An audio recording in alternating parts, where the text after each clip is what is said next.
All right, welcome everybody. This is our fifth book. Last week we actually finished up at the Left Hand of Christ, which was a PhD thesis by Dr. Sebastian Moll. And last week we got to interview him, so that was really cool. Anyway, now we're moving back. We're supposed to go Old Testament, New Testament, but I didn't realize this. But this almost is like a mix. This book. Intertestamental. That's okay. Yeah. But anyway, the book is The Great Angel by Margaret Barker.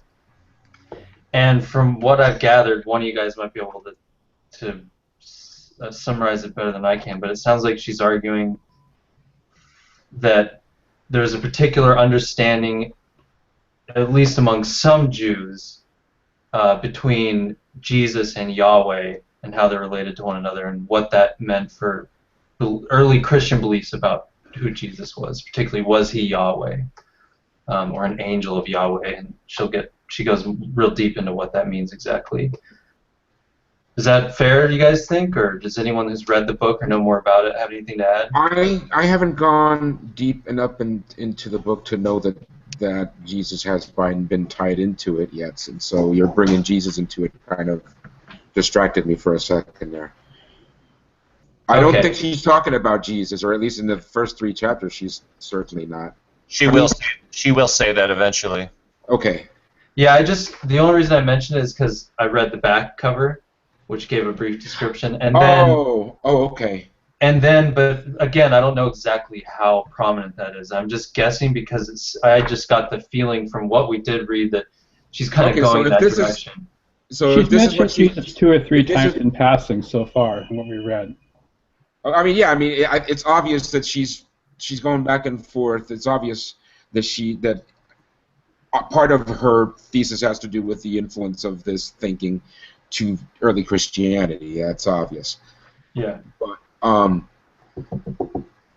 But yeah, I didn't know that that's what this is building up to, because I've been kind of confused reading so far up to this point, and because she hasn't really gone into this, now it kind of makes a little bit more sense, I guess. But it might help going in with this idea that the 2 characters or the 2 gods that she's speaking of as El and Yahweh correspond with the Father and the Son.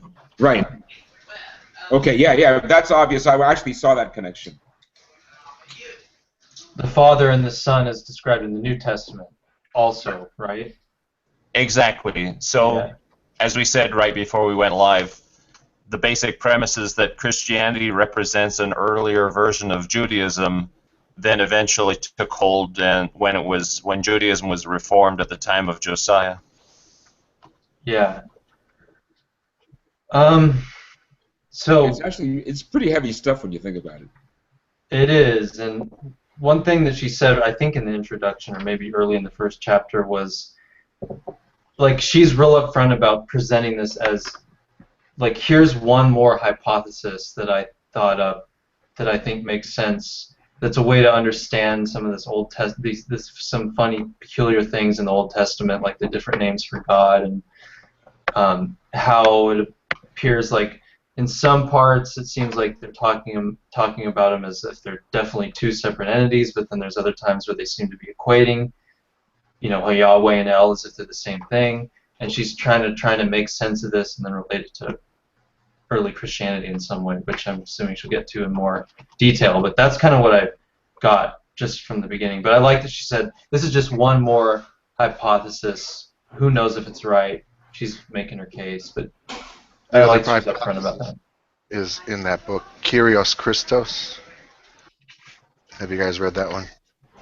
Is that by her? No, it's a slightly different thing where it goes with the hypothesis that Yahweh and Jesus are equivalent rather than. He doesn't make the distinction between El or Elohim and Jesus, Yahweh. Jesus is a. He loves you. He loves me. Jesus is a theophoric name to begin with, and it means Yahweh saves. And so within the name Jesus is the name Yahweh. Yeah.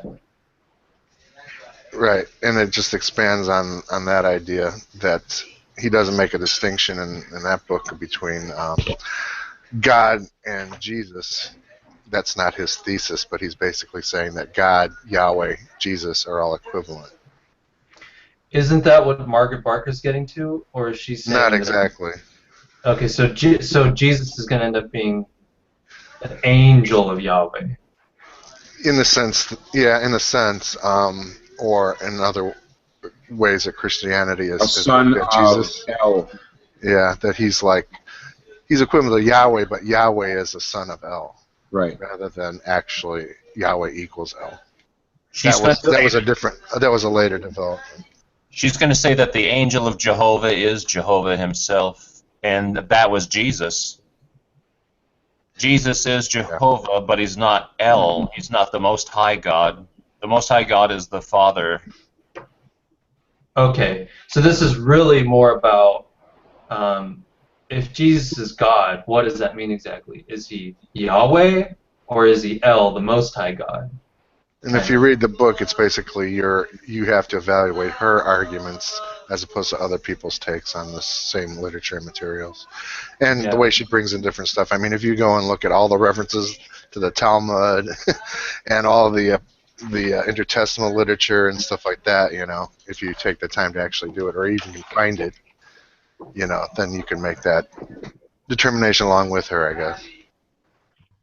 Yeah. Of course, it's important to realize that she's making the case that the earliest Jews or earliest Israel was not monotheistic, that they were a polytheistic community that worshipped many gods, and that they knew that their God, Jehovah, was not, he was the God uniquely of Israel, but El was the great God over all of this pantheistic community, if you want to call it that. Divine council. Yeah, and one of the verses she cites, which I've heard before, I think it was from Deuteronomy, was where it talks about how the God Most High, El Elyon, divided the nations according to how many, or divided the peoples according to how many sons of God there were. And that's kind of a big basis passage, from what I gather, from what she's arguing, for that kind of theology where there's El, who's like the top God, and then all the sons of God, Yahweh's just one of them, and his nation. He's the patron deity, if you will, of Israel, right? Exactly. In fact, I think the concept is that there were 70 nations, and so 70 sons of God. Each nation had one of its own gods as part of the divine council, and just so happened Jehovah was just one of the many, but he was the one assigned to Israel. Right. And more than that, actually, they were all kind of related to each other anyway. All of the Canaanite gods were basically the same god with different kind of provincial kind of differences.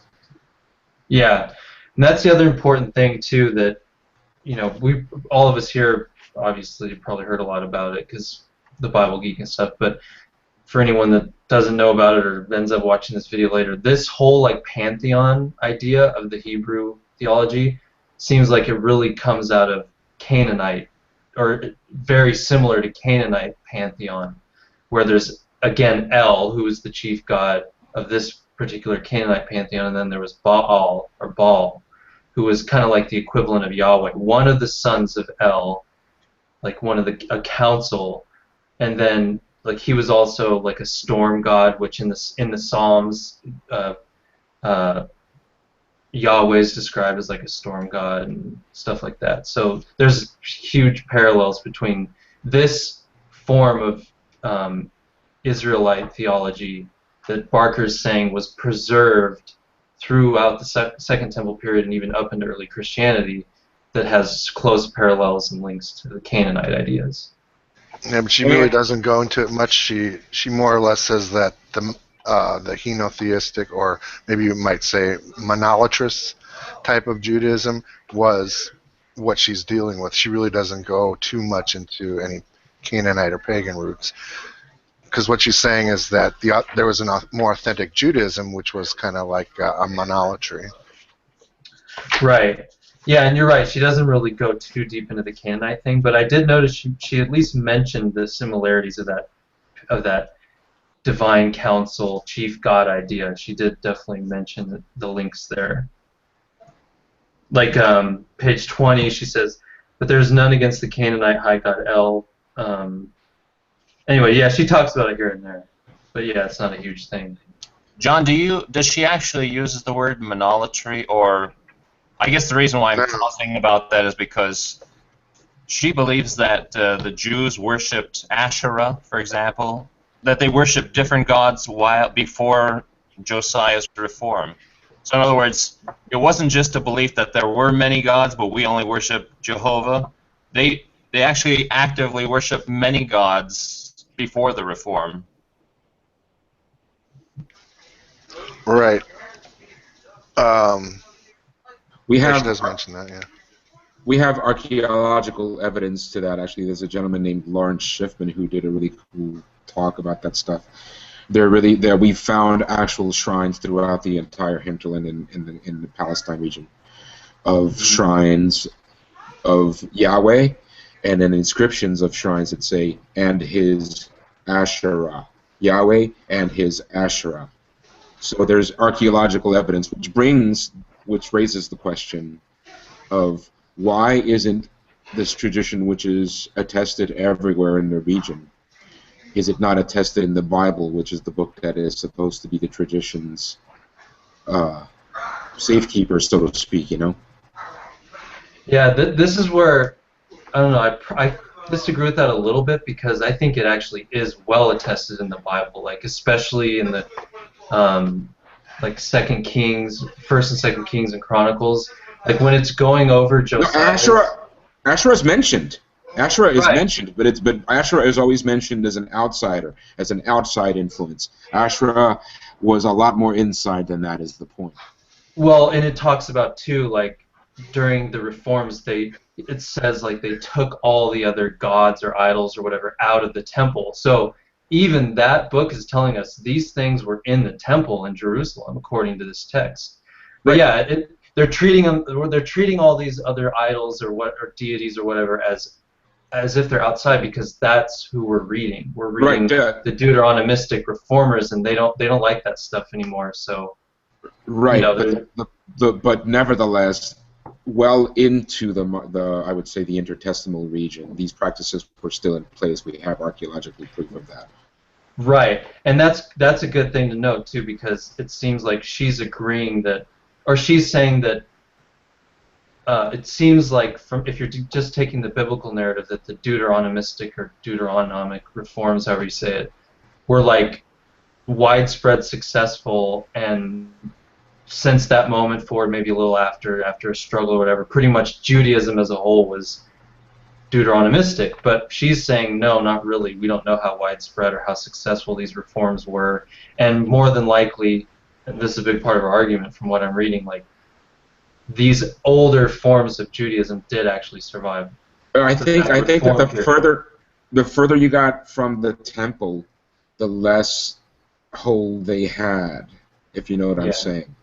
Right. And so in the hinterland, people had a shrine to Asherah, and they didn't even think twice about it, because people weren't coming down on them or anything. It was just a tradition that they inherited. Mm-hmm. But if you were in Jerusalem, people might actually look down on that. Yeah. And I think that the tradition that's reflected in the Deuteronomic reforms of Josiah and all that stuff, that's the Jerusalem tradition. Right. And so But I think it is candid about, I think even the testament of those people in our Bible, they're candid about the fact that these other gods or shrines or idols were part of the religion before that, Yeah, but before that, I think even there it admits that all the way back there wasn't this Yahweh only focus. Like this is actually really a new thing, and they're even admitting that.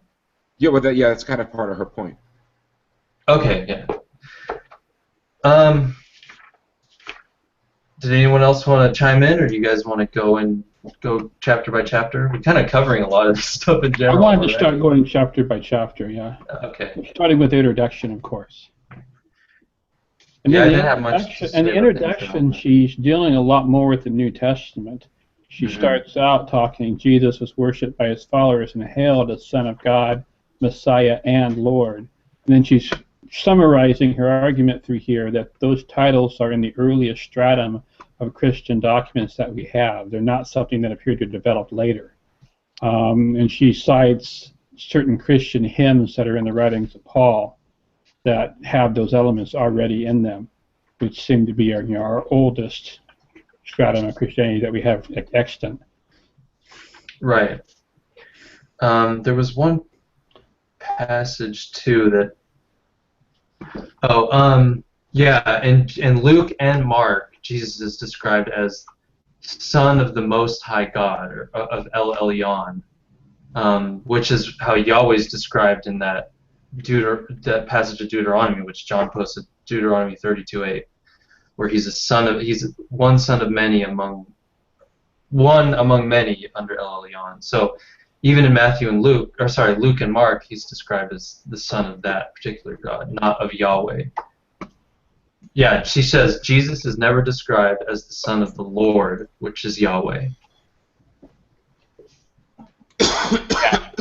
Dr. Price has specifically pointed that distinction that she makes as the most convincing thing to him, I think, that she's on the right track. I think it's hugely significant as well. So there is, in fact, she thinks it's a huge mistake that when they're studying this term, Son of God, that often scholars don't distinguish that point between Son of God and Son of Yahweh.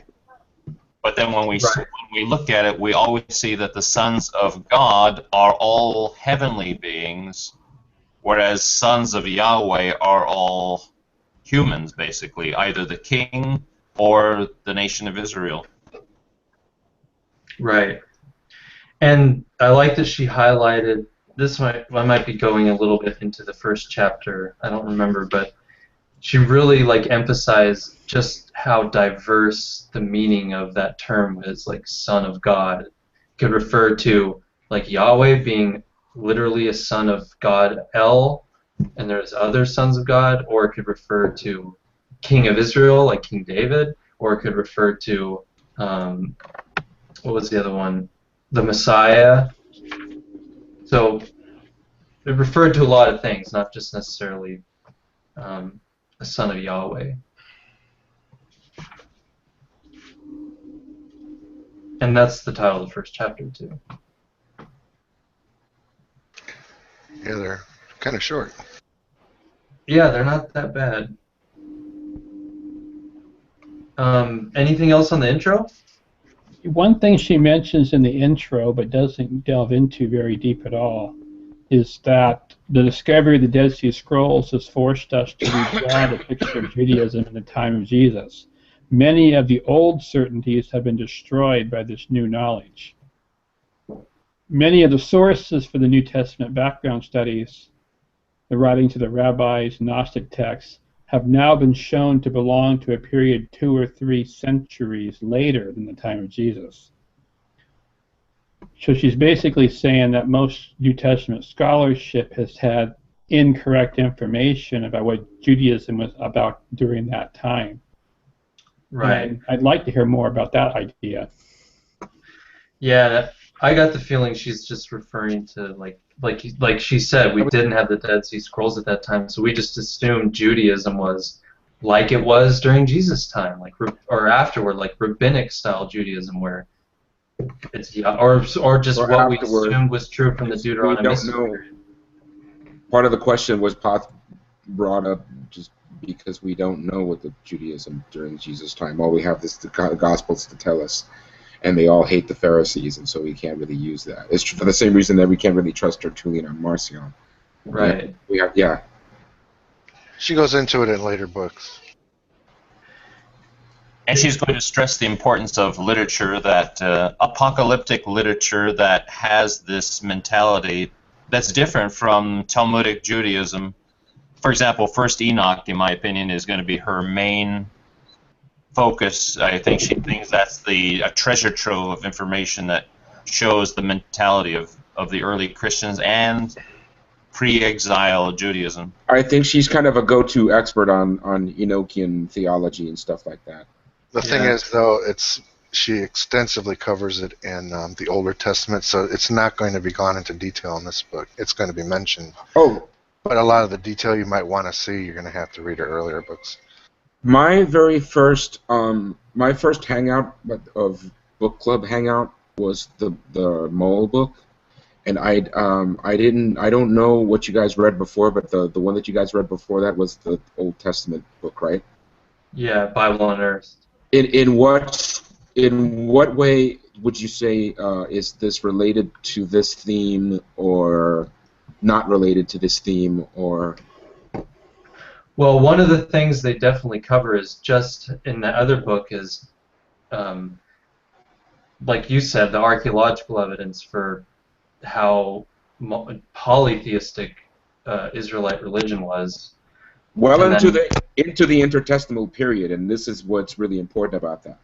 right, exactly, because Yeah. even after the time of Josiah, you're still getting like Asherah statue figurines found and all that sort of stuff.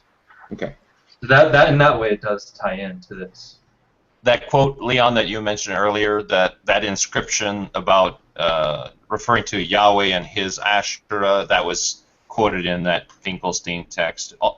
There's so much archaeology that he covers. That's a big part of the book. Okay, yeah. But I did just what you were saying, Doug. As I was reading Margaret Barker, right away I'm thinking of that Finkelstein book as well as this interesting correspondence that basically he's suggesting that the Israelites were Canaanites, and everything that Margaret Barker says gives that same impression that their religion was very much like the Canaanites, if not identical. Right, because they were Canaanites, yeah. It makes you wonder if other Canaanite populations at this time, like were the Israelites the one breakaway sect that kind of went off and did their own thing, or were there a bunch of different Canaanite sects that were similar to Israelite religion in the way that they broke off from that root of, if you will, of Canaanite mythology, like with El and Baal and all that stuff? I don't know enough about that period, but it's an interesting question to me.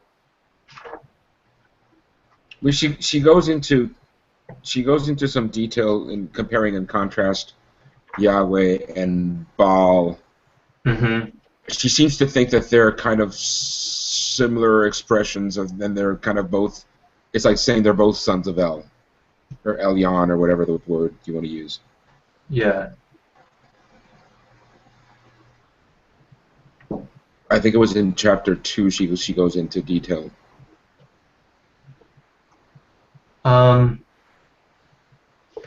I'm just looking at my notes real quick on chapter 1. I'm assuming we're kind of just going into chapter 1 a little bit too, if that's all right with everybody.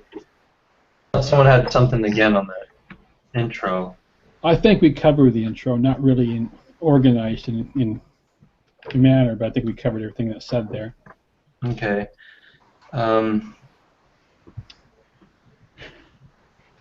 Yeah, the other interesting thing that she described was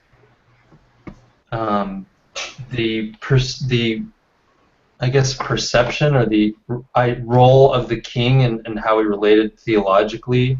Like she said that the king, what did I write? Can you read my own handwriting? Yeah, like the king is the king of Israel, like King David, for example, would be the son of the Lord or son of Yahweh, and he speaks with Yahweh's voice. Basically, he's like Yahweh's agent on earth. That was one thing she argues, that how Jews, or Israelites, I should say, viewed the office of the king, if you will. Like he was like an agent of Yahweh, spoke with his voice, a representative of Yahweh on earth. So they had a royal mythology, I guess you could say. And she also mentions that it's impossible to distinguish exactly how they viewed this relationship between the king and God. It's like other cultures, Egyptian, I think she mentions, and maybe some others, about the divinity of the king himself. So there's no real clear evidence of, we can say, in its earliest phase, perhaps Israel's kings were just as divine, say, as a pharaoh, or maybe not. You know, there's just no real evidence to conclude, I believe she says.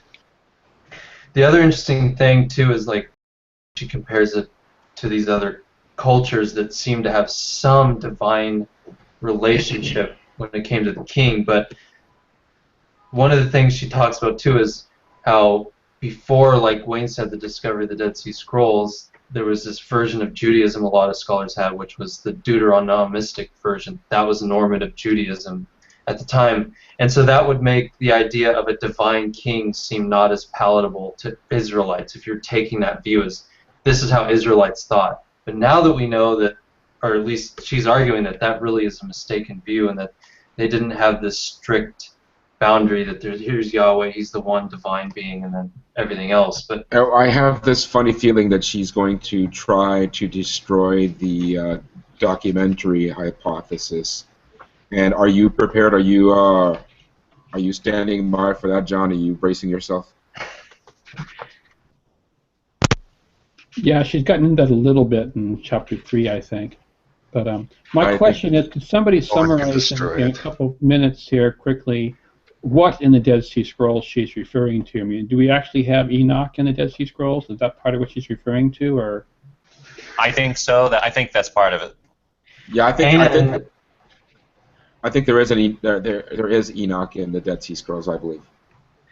And a lot of the things she highlights is the variance in some of these important texts, where you look at the Septuagint version and then, or especially the Masoretic text version, and compare it to the version we then found in the Dead Sea Scrolls, and it seems like there was some doctoring going on in the Masoretic text to minimize the obviousness of this earlier theology about Yahweh just being one son of God among many, and El is the chief God.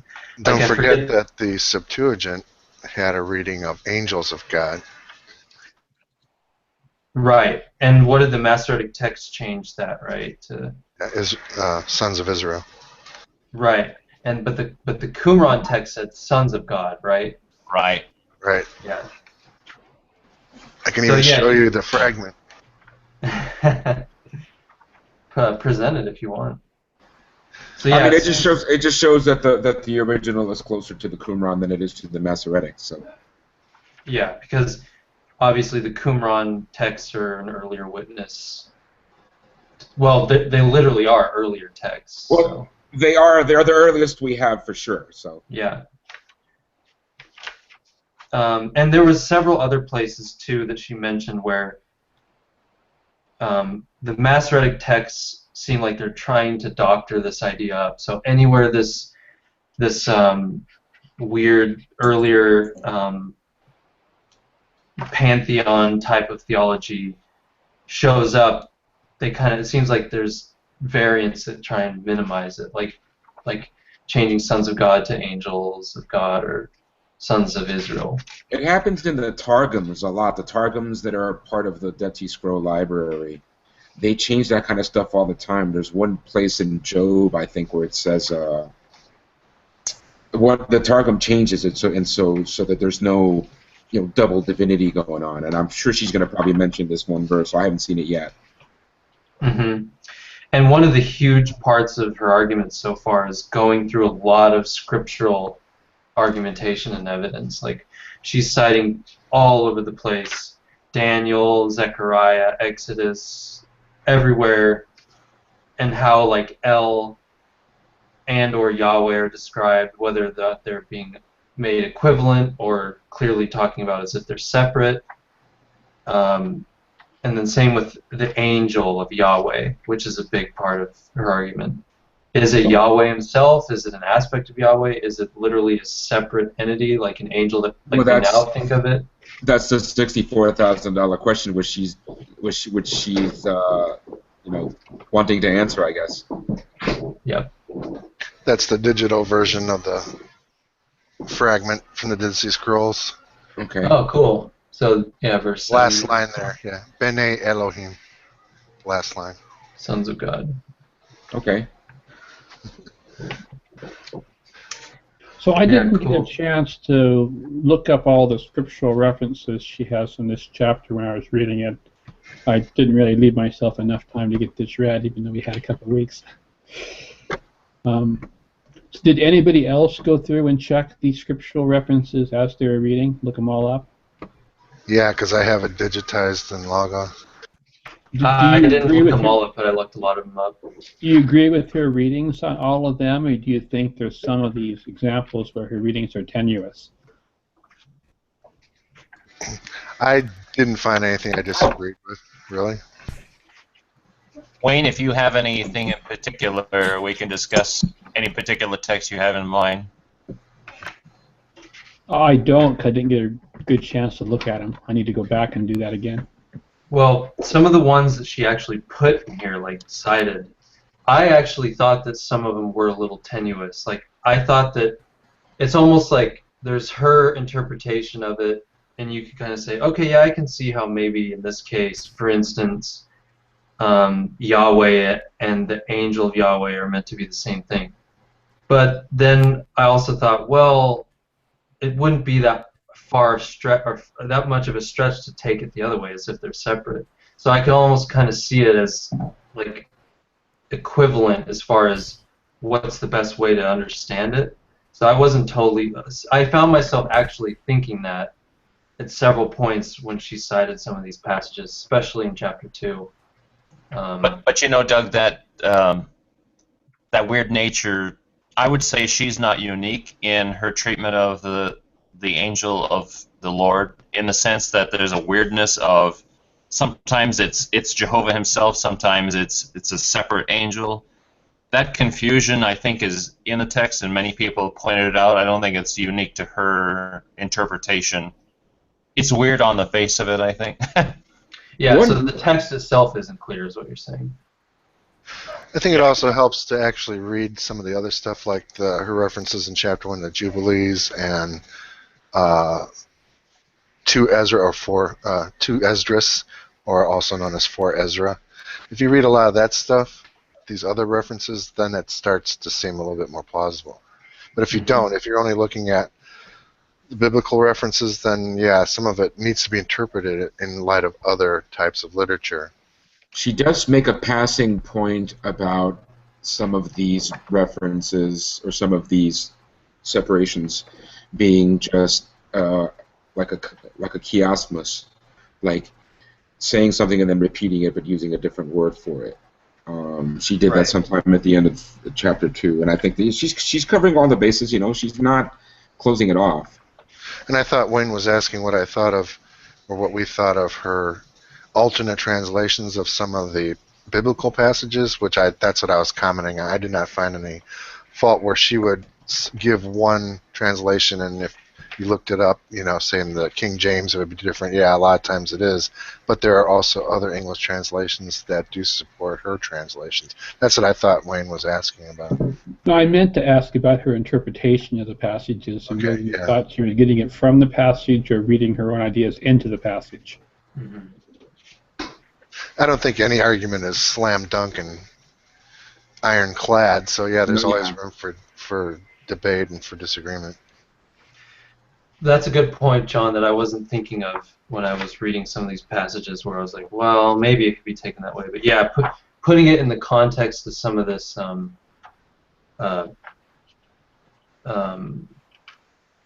like Enoch, first Enoch, like you said, second Esdras, and all these apocryphal writings, yeah, it seems much easier to understand it in the way that she says if you take into account that general picture from these other writings. So yeah, good point. I have to say that my favorite sentence in the book so far that I've read is something like, "There's no such thing as facts in this field." Right. Shauna, did you want to jump in on your thoughts since you just joined us, or just want to listen, or just wondering, just throwing it out there for anyone? Or you, David, since we haven't heard from you yet. Don't want to put you guys on the spot or anything, just making sure. I just got here, so I'll wait and kind of join the conversation if something strikes me, because I'm not even sure exactly where you are right now. Okay, no problem. Yeah, we just kind of went over the intro, and we're in the midst of chapter 1, basically. So, Doug, knowing that you have probably more resources in Logos than I do, I mean, did you look up some of these things? Yeah, not a lot of them. Not all of them, but I did look a lot of them up, yeah. And that's why in a lot of the cases, like what she's saying about the Enochic stuff, I think she's totally right. It's definitely talking about this, the view she's arguing that it is. But when it comes to the canonical stuff, I don't know, maybe I'm just stuck on like that traditional way of reading it. I don't know. Anyway, Well, that's a really, really good maybe to explore. But anyway, chapter 1 here is very succinct and one simple subject that she's just going through all the references to the Son of God in the Old Testament, which people have studied before, but they've never really separated them out between what's referring to Son of Elohim and what's referring to Son of Yahweh. And we are talking about poetry, by the way, here. Yeah. We're talking about poetry. We're talking about songs. We're talking about things that are not like, you know, by the letter kind of obvious, explicit things here. Yeah. Sometimes we're talking about poetry. That's just one genre. There's also narrative genre referred to in some of the places too. Yeah. But I'm just saying though, it's like in a lot of these places where it's like you don't know, man. We just don't know. So. But she's saying the typical analysis of the Sons of God passages ignores a crucial distinction. There are those called Sons of El Elyon, Sons of El or Elohim, all clearly heavenly beings. And there are those called Sons of Yahweh or the Holy Ones, all who are human. This distinction is important for at least two reasons. Yahweh was one of the sons of El Elyon, and Jesus in the Gospels was described as the son of El Elyon, God Most High. In other words, he was described as a heavenly being. I don't think Doug had a problem with that part of the argument, did you? Yeah. No, I'm not arguing that. I'm just saying that for the benefit of our listeners, we should summarize what this chapters are about. And that pretty much summarizes all of chapter 1 here. She's just going through the examples to demonstrate that. Doug, I am concerned about your lack of faith. If, say, like chapter 1, and Wayne's right, it's very succinct, it gives a lot of the further arguments very summarily, and if you're not convinced at this point, I'm worried that you're not going to enjoy the rest of the book. Well, it's not that I'm not convinced. I mean, I think she makes a good case for the fact that there was this stream of Israelite religion continuing on past the Deuteronomistic reform. Like that, I buy. It seems like she even says, it's hard to get behind that curtain of the Deuteronomistic reforms and the exile, and to know exactly how the authors of these texts or the compilers or the redactors were actually viewing this situation in regards to how Yahweh was related to El in the text. Yeah, it's like having Marcion, you know. It's all through his critics and detractors, nothing actually from him. It's the same here, you know, that Judaism is only bequeathed to us as redacted form. And also, the Dead Sea Scrolls, can we view them as critics of the temple? Yes? Yeah, totally. And so, I mean, the point being that if Enoch is such a strong tradition in the Dead Sea Scrolls, maybe that's an important thing to consider. Definitely. Yeah, they're preserving alternate readings there. They had, you know, Septuagint type text there. They had alternate Proto-Masoretic text there. So, yeah, they're not exactly mainstream. Mm-hmm. By the way, she doesn't come out and link it as far as I can see, but basically, from my perspective, when she talks about Enoch and the Dead Sea Scrolls, we're talking about the Essene community. I don't see her spelling that out, but I tend to favor that the earliest church were Essenes, and that this is the Essene literature we're talking about that represents another point of view than traditional Judaism that is different from the Pharisees, different from modern Judaism. So that's just part of why it all seems to fit in my mind, because that's my perspective right now. Let me ask you something. Do you like Eisenman? I have mixed feelings about him. Okay, just curious, because I've read some of his stuff that kind of reminded me of what you just said. I would need more data to really link this up with Essenism, but The Like, only I don't even know. the only thing as far as his belief that the early Christians were Essenes, that's the part I agree with. But there's several other things that who knows. Yeah, yeah. I spent like $1,000 on all these Dead Sea Scrolls resources for Logos, and because I was real interested, and I'm conflicted about who this Qumran community is. I mean, I've read so much stuff, and I can't make up my mind. I'm with you on that, John. I didn't spend all that money on that stuff, but my reading, I don't know who these people were. Yeah, I think, well, yeah, the mainstream view is they're Essenes. Yeah, I know what the consensus is. Yeah, I'm not so sure about that, but then I can't really say I have a good alternative, No, that's true. I mean, there are a couple of different ideas floating around, but I like 2 or 3 of them, but I can't pick up my mind. Yeah, guys, just lots of things you want to discuss regarding this book, but I'd like to follow along with the chapters of the book, at least initially. That's cool. And then say some of the and then have some of the meta discussion maybe at the end of the Hangout or something. But we're really deviating from the content of these chapters, and we said we're going to go through the chapters. I agree, but I do think it's important to these individual details fit into the bigger picture, and so I think it's helpful that we clarify what is the big picture as we go along. Yeah. I think it's helpful to step back periodically and say, this is how it fits into the big picture. If you just look at the details and forget about the big picture, then you're lost. You don't know where the road is. Understandable, but... Well, one thing from chapter 1 that I liked, and John already alluded to, was like the one thing specifically from 1st Enoch was in 1st Enoch chapter 6 verse 7 and chapter 59 verse 2. It lists, I'm reading from the book now, 1st Enoch lists the names, this is page 5, lists the names of these angel figures in 2 places. I already said where they were.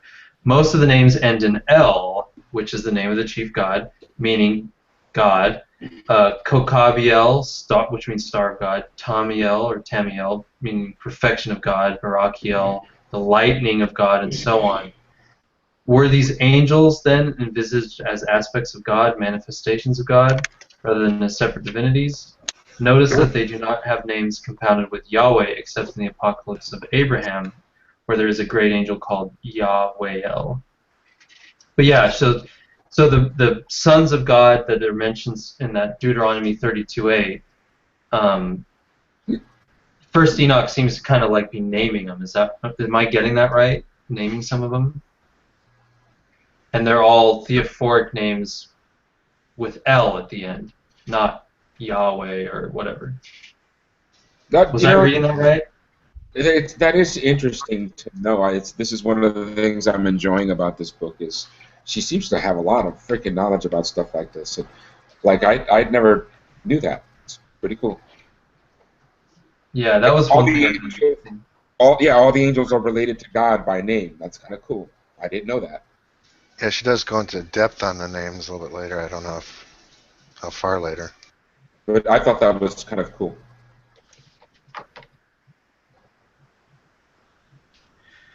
Wayne, did you already read that thing you read? Was that the last paragraph on page 10?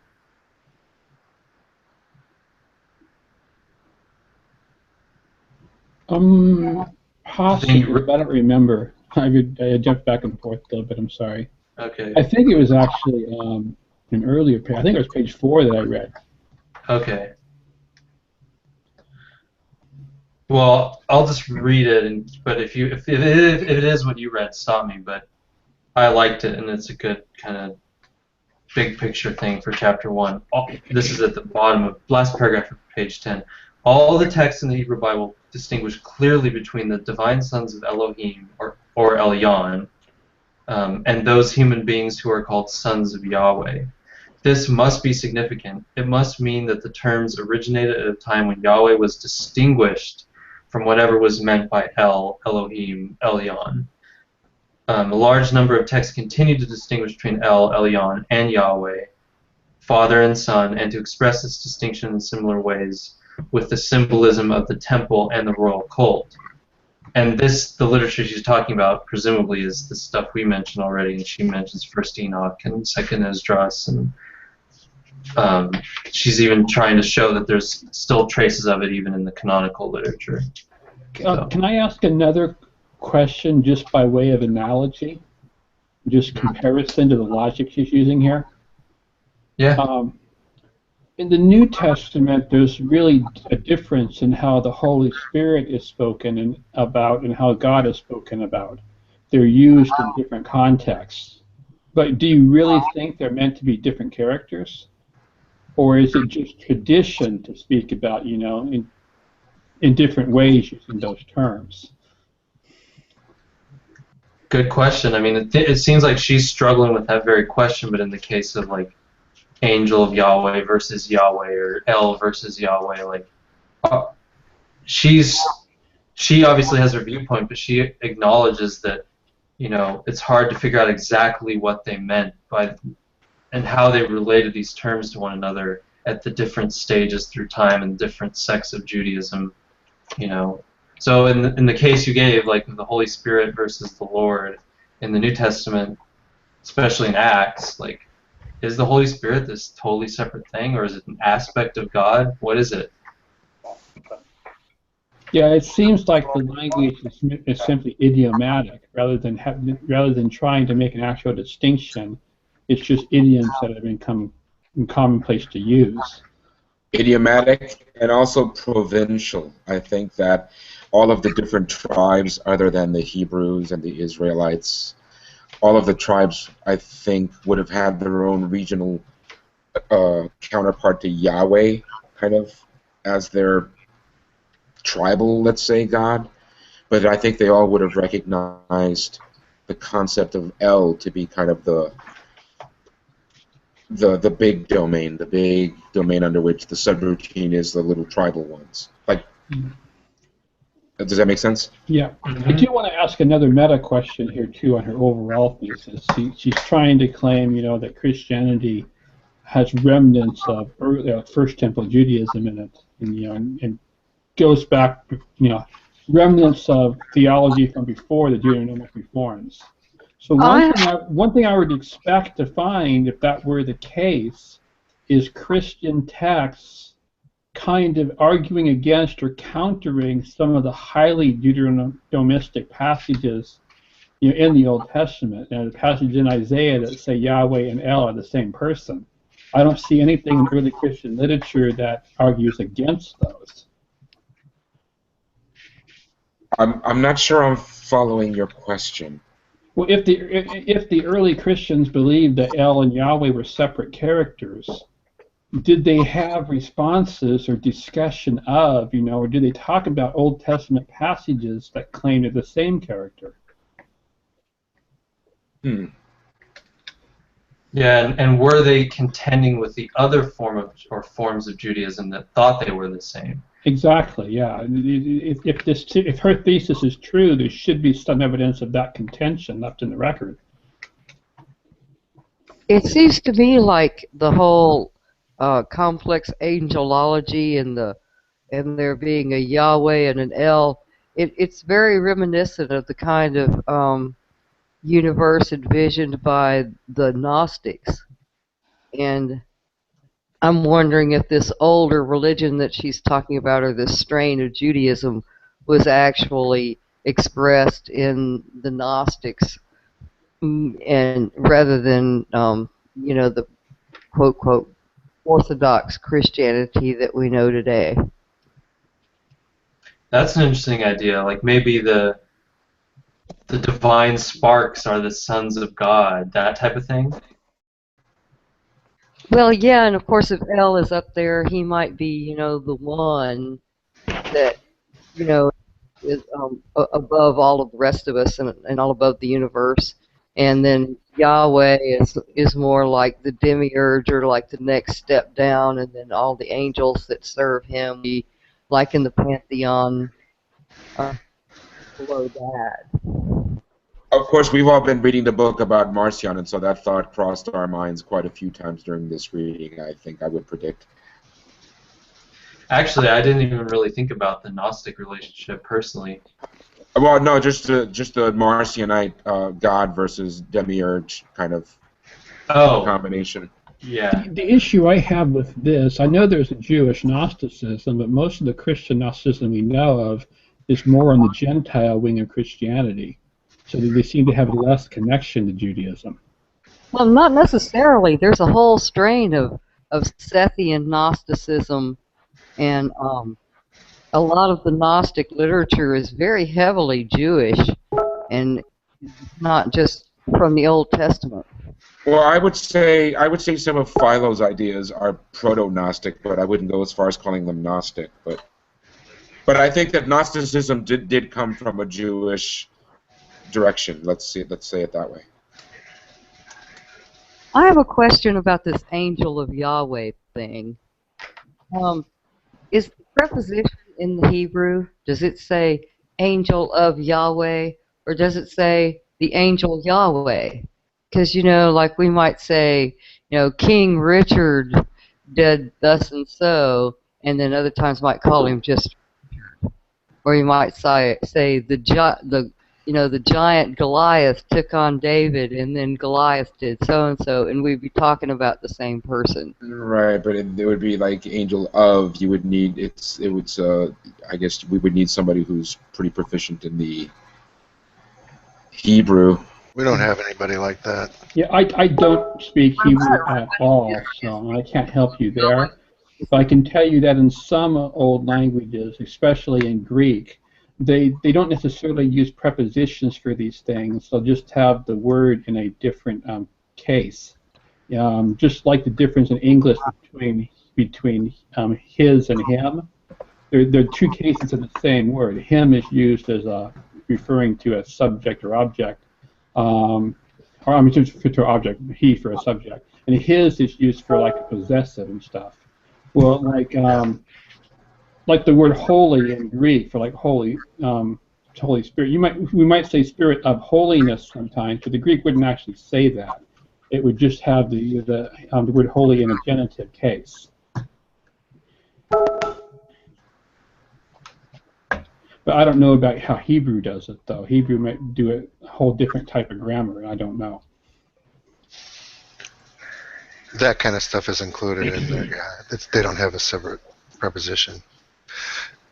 And by analogy, you would say you have the king of Moab. You would have, Moab king, literally, but the of is included in that. So by analogy, you couldn't say angel Yahweh. You would have to say angel of Yahweh.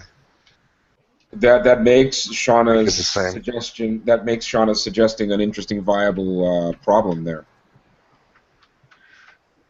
But I'm thinking if Hebrew does have different cases, I'm not sure if it does, it would have to do so by adding like another letter to the word, or some kind of changing the word in some way. But I don't know Hebrew enough to say how they do that. Yeah, John, were you saying that in the form of Hebrew you could rule out the possibility that it's talking about the angel Yahweh rather than angel of Yahweh? Exactly. You're saying that Hebrew we can distinguish between. Yeah, because they have different like you see definite the forms Greek, to show possession like that. like you see the Greek that Reuven just posted. Right. Okay, you see the word curio. Yep. The Yep. the OU at the end Means tells it's a us genitive case. right, and it means Angelology it's a possessive. Yes. Yeah. Same with Angelology Hebrew, Okay. is basically. genitive, and Curriu is genitive, which makes it possessive or descriptive. Is what it makes it. It makes it function as an adjective in a way. Right. It's like say it's the Japanese ni. It's just an article that points in that direction, and because of we know this about the language, we can say this about Greek. But I think that the question that Shauna asks is, wait, it's in the Hebrew. Reuven, specify please as far as of the. Are you sure? You're sure that the article is of the? Is there an article? Yes or no? Sorry, I hate to be so. Hebrew is just like Greek, Is it? except they don't have. Is it the noun angel and the noun Lord in Hebrew, or is one of them spelled in a way that makes it an adjective? Yeah, it's in the spelling. It appears to be the same. But what are you looking at though? Are you looking at a Masoretic text? What are you looking at? Okay.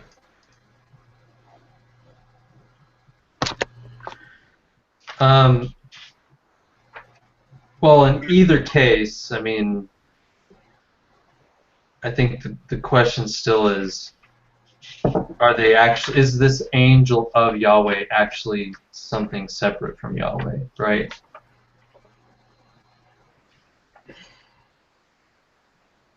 Or it's like the emanations. I don't think they're separate. I think she's arguing that they're emanations, which became kind of, it had to be separate because eventually the Christians would outgrow it. But I thought she was suggesting that we should be thinking of the angel named Yahweh. Yahweh and the angel are one. You know, that Yahweh is an angel. That's what she was implying. Right.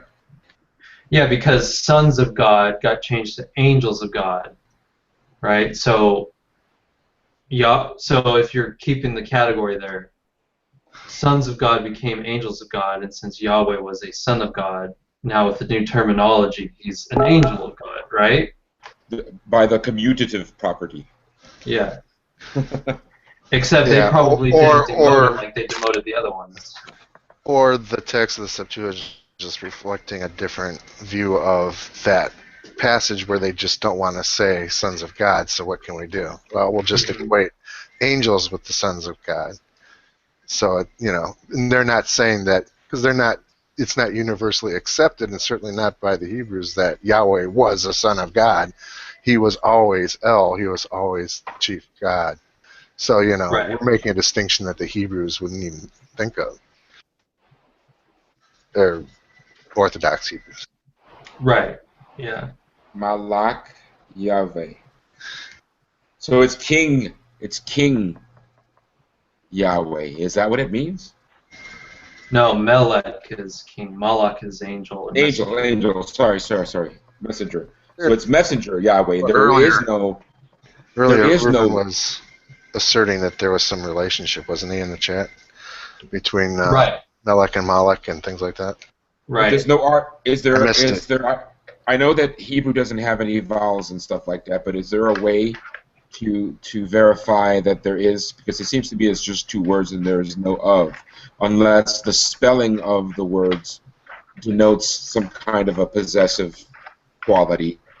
Leon, I looked up something on Wikipedia there, but I don't understand Hebrew enough to totally take in what it's saying, but it seems to me that it is just two nouns next to each other there with nothing in between them, but that's understood grammatically to mean that one of the nouns modifies the other in a kind of an adjectival way. Right, and that's why we need somebody who's an expert in Hebrew to kind of make this clear to us. Possessiveness implied. Yeah.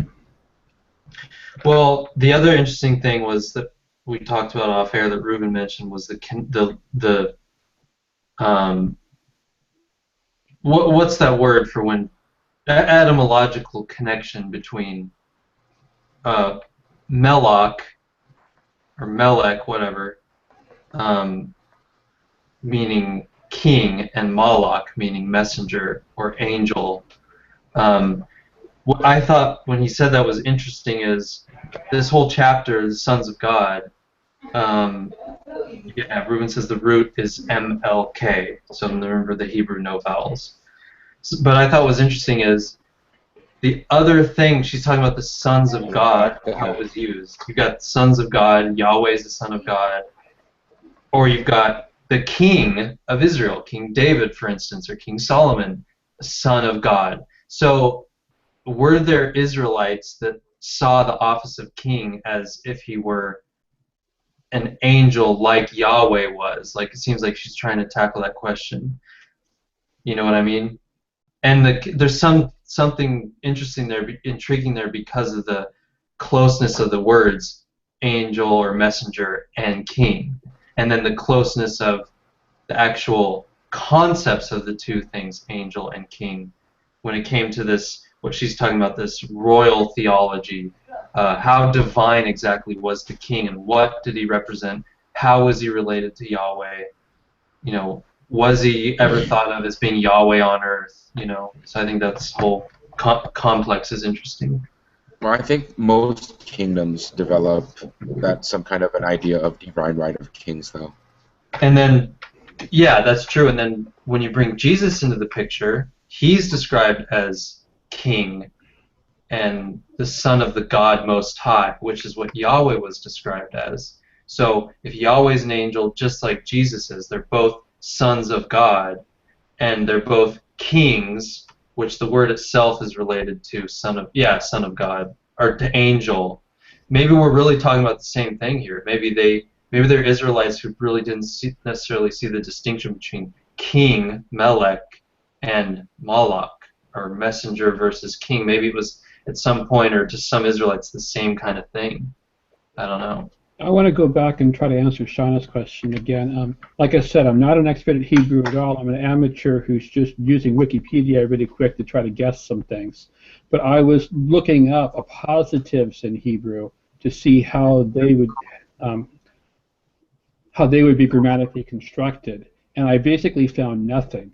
So it seems to be telling me that when two nouns are put together in Hebrew, it's always to be understood that one of the nouns modifies the other. That you never really have in a positive case, like, you know, my father, David, who we comma it off in English because the two nouns refer to the same thing. Hebrew does not have a way to do that.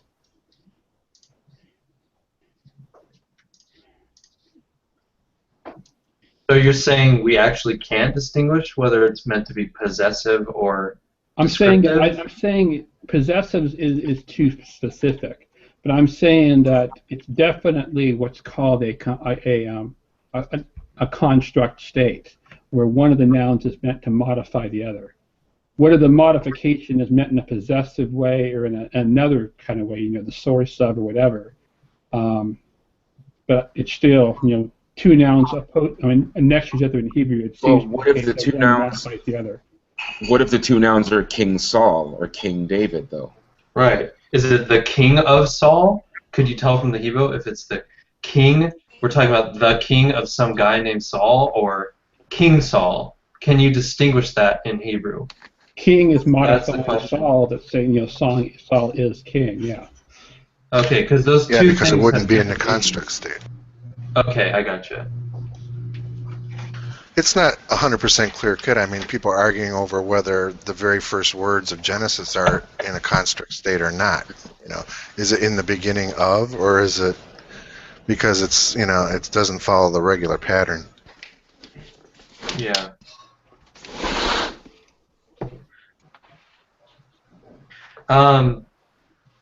Anything else on chapter 1 that you guys noticed, or did anyone have anything else to say or wanted to read from the chapter or anything like that? No, I think it was a very simple chapter, and there's not much more to add unless you want to go through the specific examples that it shows. Yeah. One other thing to mention, actually, before we move on is a lot of the Psalms, specifically Psalm 82, Psalm 58, Psalm 89, that is another big place in the canonical literature where you really get this divine council, pantheon theology described. Obviously, the Deuteronomistic Reformed Israelites would interpret all that stuff in a particular way, but given that it seems so similar to this Canaanite pantheon, and given what we know about the connection between the Israelites and the Canaanites and their theology, when you read those Psalms 58, 82, 89, etc., it really looks like, yeah, even here you've got descriptions of this divine council type of setup where you have El, Yahweh as a subordinate of El, one of many of the divine council who eventually becomes like the top dog, if you will, of the council. Everyone fears him. So that's another place to look for this idea, but in this case in canonical literature. In Psalm 82, actually, Yahweh declares himself to be at the head of the table and fires them all, kind of. Right, yeah. And it talks also in the Psalms a lot about this real mythological drama between, like, having defeating the sea monsters to home, or whatever, I don't think it actually uses that word, but it uses Leviathan, right? But this really early, what a lot of scholars think is this really super archaic form that's really close to Canaanite theology. A lot of it's in the Psalms, so that's the point. By the way, Doug, related to that idea of the divine king, one text at least that comes to my mind, which is quoted in the New Testament as well, Hebrews 1:8 says, but about the Son he says, and then he quotes Psalm 45:6, your throne, O God, will last forever. This, unless I'm mistaken, I think this happens to be a text that's referring to the Davidic king, calling him God, and then the New Testament writers applying it to Jesus. Yeah, and isn't Hebrews one of those interesting books where we're not quite sure exactly? It's like theological viewpoints in a lot of cases. I think so. Yeah.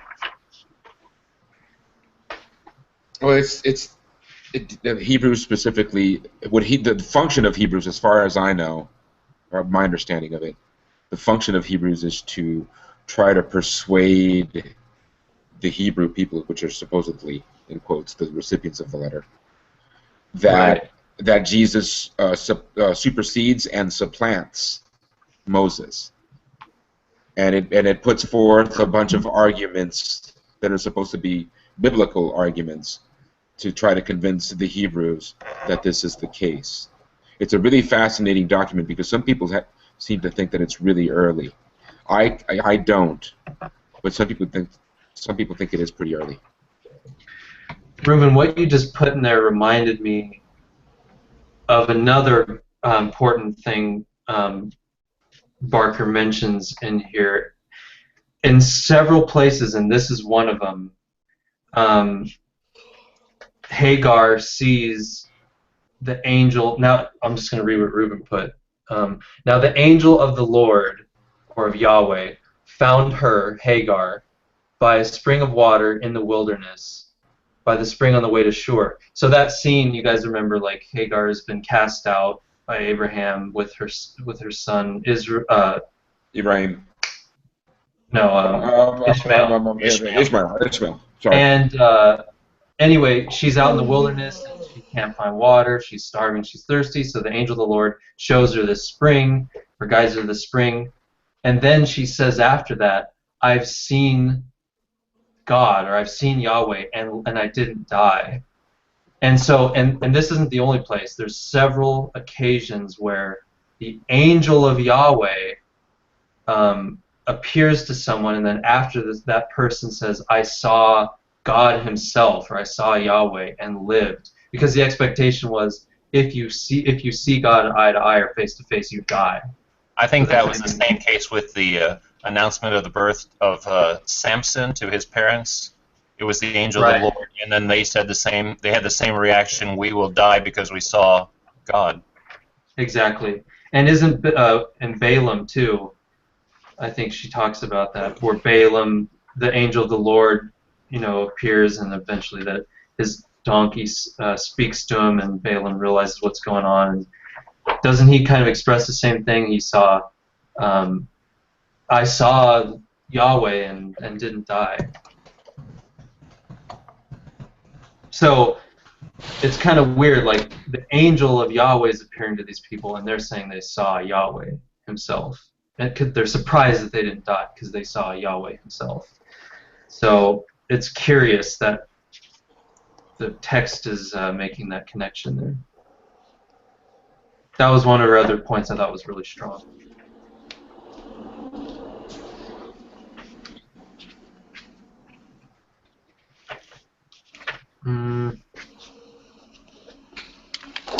Moses too, right? During the binding of Isaac scene, doesn't he say something like that? Or maybe it was on Mount Sinai, I don't remember. Or Abraham, yeah, sorry, Abraham. And what about Moses on Mount Sinai? Does he express anything like that? He sees God's backside at Mount Sinai. He sees God's ass. What in the burning bush too? I think she talks about that too in the burning bush scene. And then there's one other part. I forget where it is exactly. I think it's dealing with Abraham again, right before the whole storyline with Sodom and Gomorrah, where the three angels, or two angels, and the angel of Yahweh appear, and the angel of Yahweh appears to be a man. Three men he sees, and again, I think there too he says, "I've seen the Lord and haven't died." Anyway, that's one more. There's several of those cases, is the point. So, just wanted to mention that. So anyway, anything else about chapter 1, or you guys want to go to chapter 2?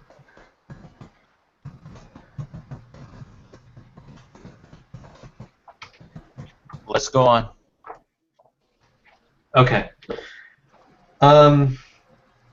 Well, for me, one of the things in chapter 2, this is called the evidence of the exile. And one of her big points is she's just trying to stress before she makes her case that because of the Deuteronomistic reforms and the reforms or the Judaism of the exilic period, that it makes it difficult to kind of get behind that and retrieve this other form of Israelite religion. So she says that right off the bat.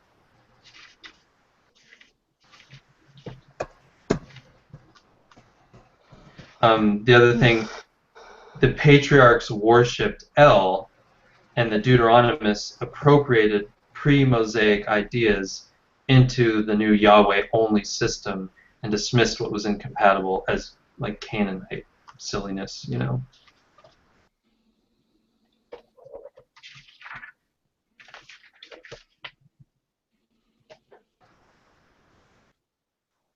So yeah, top of page 16. Yahweh, the God of your fathers, the God of Abraham, the God of Isaac, and the God of Jacob, has sent me to you. This is my name forever, and thus I am to be remembered throughout all generations. That's Exodus chapter 3, verse 15. Then in Exodus chapter 6, verses 2 and 3, it's formulated like this. I am Yahweh. I appeared to Abraham, to Isaac, and to Jacob as El Shaddai. So that's how they knew. That's how they knew who Yahweh was, as El, not as Yahweh. But by my name Yahweh, I did not make myself known to them. Anyway. How convenient. Yeah.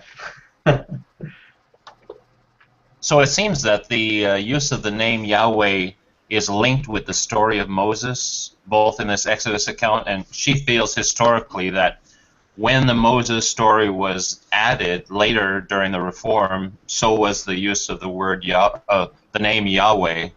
That's my understanding.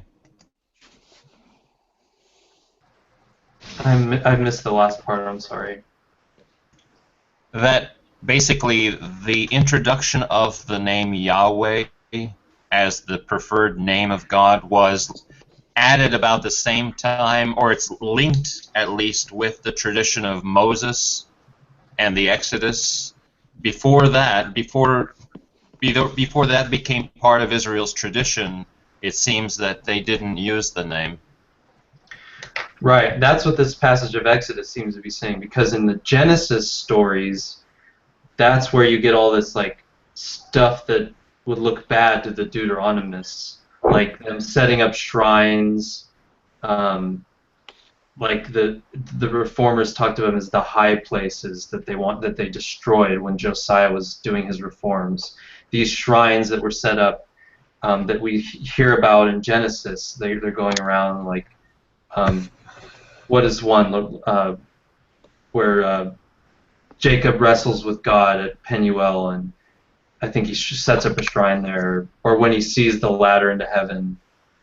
Abraham, I think, sets up a shrine too when he sees God. So these high places. So I forget where I was going with all this. I just got lost in my thought. Noah built a shrine. Yeah, but these guys, these Genesis characters, the patriarchs were worshiping El. in making shrines and all this stuff, and then you get to the Moses time, and now all of a sudden God is known as Yahweh, and even in Exodus it's saying they didn't know me as Yahweh. To them I made myself known as El Shaddai. And I suppose the reason why you're highlighting the idea that they built different shrines is that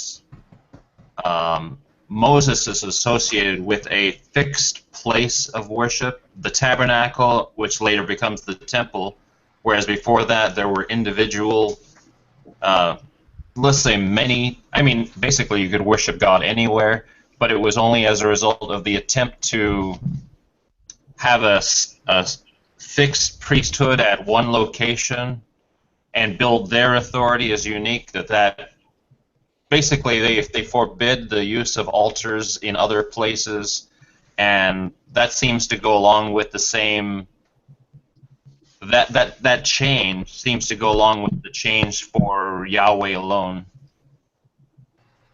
And Jerusalem alone as the only proper place to worship Yahweh. Yeah. You could also approach it from a redactional point of view, where it's like, you were worshiping Yahweh all along, so don't worry about those older stories. It was me all the time. In order to tie together the various documentary strands.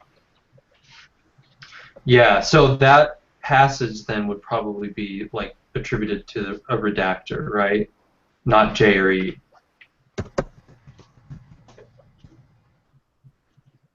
Would that be plausible? Missed that.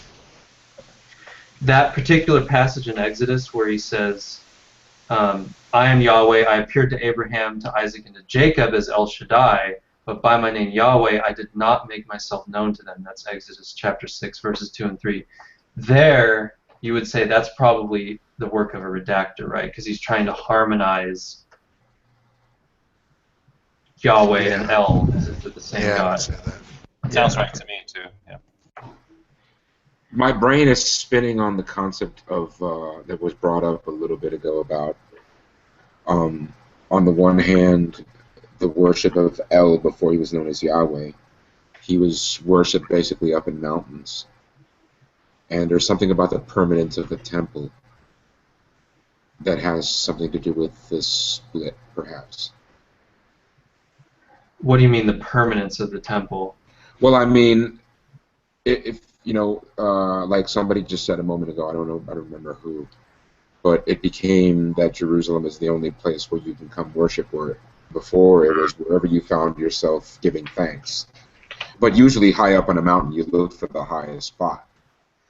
Mm-hmm. All the high places, right? High places, yeah, the high places, and I think that in the case of El was the high place God and Yahweh is the temple God.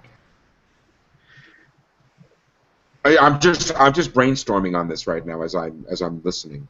Yeah, Christine Hayes has a really good YouTube series on like her commentary on the Old Testament, a class on the Old Testament, and she basically comes out and says because of how Genesis is described in the high places and all that, she basically just straight up says Abraham, Isaac, and Jacob were Canaanites. They worshipped El. They set up high places and shrines. Now we get to the time of Moses. Yahweh is the God. He's the chief God. He now has replaced El, basically.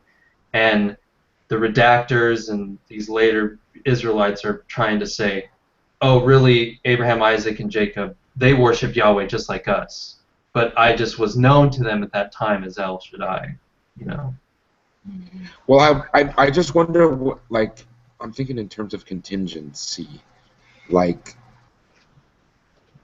was it necessarily the case that it was going to evolve the way it did? Like, in other words, if Yahweh replaced El,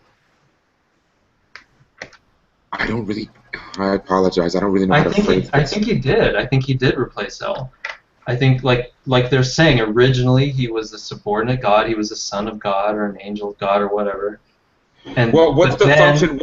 Once Yahweh is replaced, though, then what's the function of angels past that? they get demoted basically as they're like now just like messengers of God, if you will. They're Okay. so the whole thing gets shifted up a level. Like now Yahweh is what El used to be. He's the one and only truly highest God. And the angels are like his subordinates. It's some pretty heavy stuff that I've never really given too much thought to before, and I find her writing to be clear and lucid, but the subject matter itself sometimes gives me a lot of, like I'm just brainstorming through this stuff going, trying to understand it. That's why this book is so fascinating to me, is it turns your whole view of the Old Testament upside down. It's not focusing on some minor point. It's a revamping. It's telling us basically that at the time of Josiah, they completely rewrote their history in order, in my understanding, in order to support a centralized place of worship and give authority to a priesthood. This is the priesthood, the only valid priesthood. You have to support them, you have to give money to them, and right. It's their way of outlawing all other forms of religion. Well, is that the birth of the Sadducees then? Possibly you could say that. So I mean, I'm trying to make it. I'm trying to fit it all together here. No, I'm trying to as well. I appreciate your attempts. Barker has 3 passages in chapter 2 that I'd like to discuss, or things that struck me as interesting, even though I don't know necessarily myself what to say about them. On page 13, she says, it's the fact that the writings of the first Isaiah, our best source of information on the pre-Deuteromistic religion of Jerusalem, have no concern for just these things which the reformers made so central. Right. And I've never thought of that before, and I'm not sure I totally. Can you discuss that just a little bit to explain that to me, where she's coming from there? What I got is that, like Isaiah, the whole book, really we can see that there's 3 stages of writing of that whole book. The I know earlier about first, one, second, third. yeah, okay. So first Isaiah seems to be comfortable with things that the Deuteronomistic or post-exilic or exilic period Israelites, or some of them. What specific examples of things? Well, I don't know. Does she list any? I'm just telling you how I see her sentence meant. That the first Isaiah seems to be the theology, quote unquote, of first Isaiah seems to be comfortable with those earlier concepts. Yeah, I get that. I just wanted to go deeper. And do any of you guys know what she's referring to? Oh, okay, yeah. I don't remember what specifically. I think right. Yeah. Sorry, I'm trying to like quickly find where she talks about. She talks about second Isaiah a lot, as far as specific passages. But I don't remember if she really gets deep into specific passages of first Isaiah. I mean, what are the things that the Deuteronomic reformers made so central that Isaiah doesn't mention? Well, like worship at Jerusalem only, worship of Yahweh only, high places are bad, no other gods but Yahweh, literally no other gods, not just Yahweh is the only one that deserves to be worshipped. So those are specific things. I can look in first Isaiah and I won't find any of those 3 things. Or you might find things that appear to be compatible with the earlier view of things. So since first Isaiah is pre-Deuteronomistic, if I'm right, I'm not sure, you wouldn't expect it to be countering the reformers, but it would have passages that appear to be compatible with that early theology of different shrines and different gods or sons of God or whatever, that earlier form. I think that's what she's trying to say. Yeah, I get that. I'm just wondering if anybody can fill in some of the blanks. But I don't know. Reuven, do you have anything specifically, off the top of your head from first Isaiah that... shows that it's okay with that earlier form. I'm trying to see if she mentions anything specifically. Do you remember where that sentence was, Wayne? Page 13, first paragraph. Oh, okay.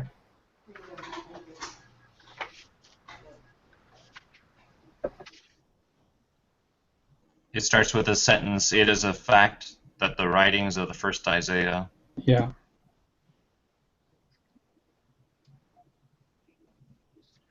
My print version must be formatted differently than your guys's. I don't. You said the top of page 13. Well, the first paragraph, but maybe 3/4 of the way down the paragraph. Oh, okay, I see it now. Yeah.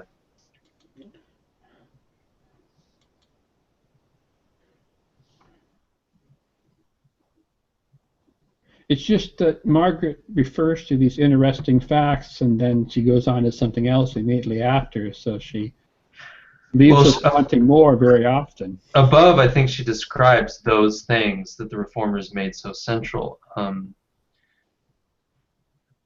Emphasis on the sacred history, the exodus, and the saving acts of Yahweh to the exclusion of all other gods.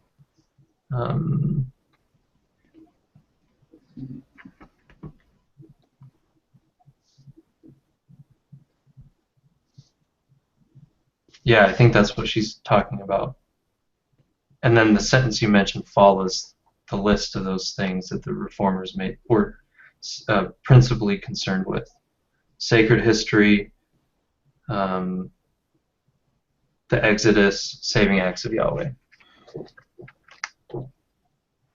And that segues into my second thing I wanted to mention here. It's on page 16. I'm sorry. No, I'm sorry, page 20 maybe is what I'm thinking of. Oh, yeah. What Reuven puts here. Sorry. Other questions immediately present themselves. Why is Moses not part of the religion of the pre-exilic prophets? It has been suggested that Moses is not mentioned in any genuinely pre-exilic writing. How can we have any picture of Israel's older ways when so much of the Old Testament has been edited and transmitted by the reforming Deuteronomists, or those whom they had influenced?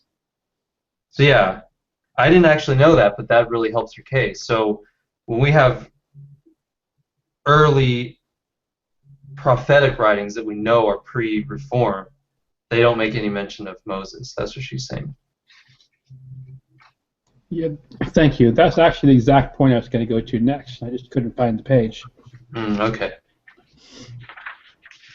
One other thing I found interesting on page... Oh, you know what? I may have already read it, actually. Yeah, I did. Never mind. I'm losing track of where I am in my own notes. Sorry. Oh, and the other... And this is what I meant to say. Yeah, thank you, Reuven. The second Isaiah, which is from the exilic period, starts to show a fusion of El and Yahweh into one and the same God. So titles that were before used for El are now applied to Yahweh. And I put a note to myself, top of page 19. Yahweh, your maker, who stretched out the heavens and laid the foundation of the earth. Here there is clear evidence of the reuse and expansion of the ancient El title and its application to Yahweh. By the way, I want to mention that, do you remember the famous passage in Isaiah? It's Isaiah 44, where he criticizes those that make idols out of wood, and he says they take part of it and they make an idol and worship, and the other part they just burn in the fire.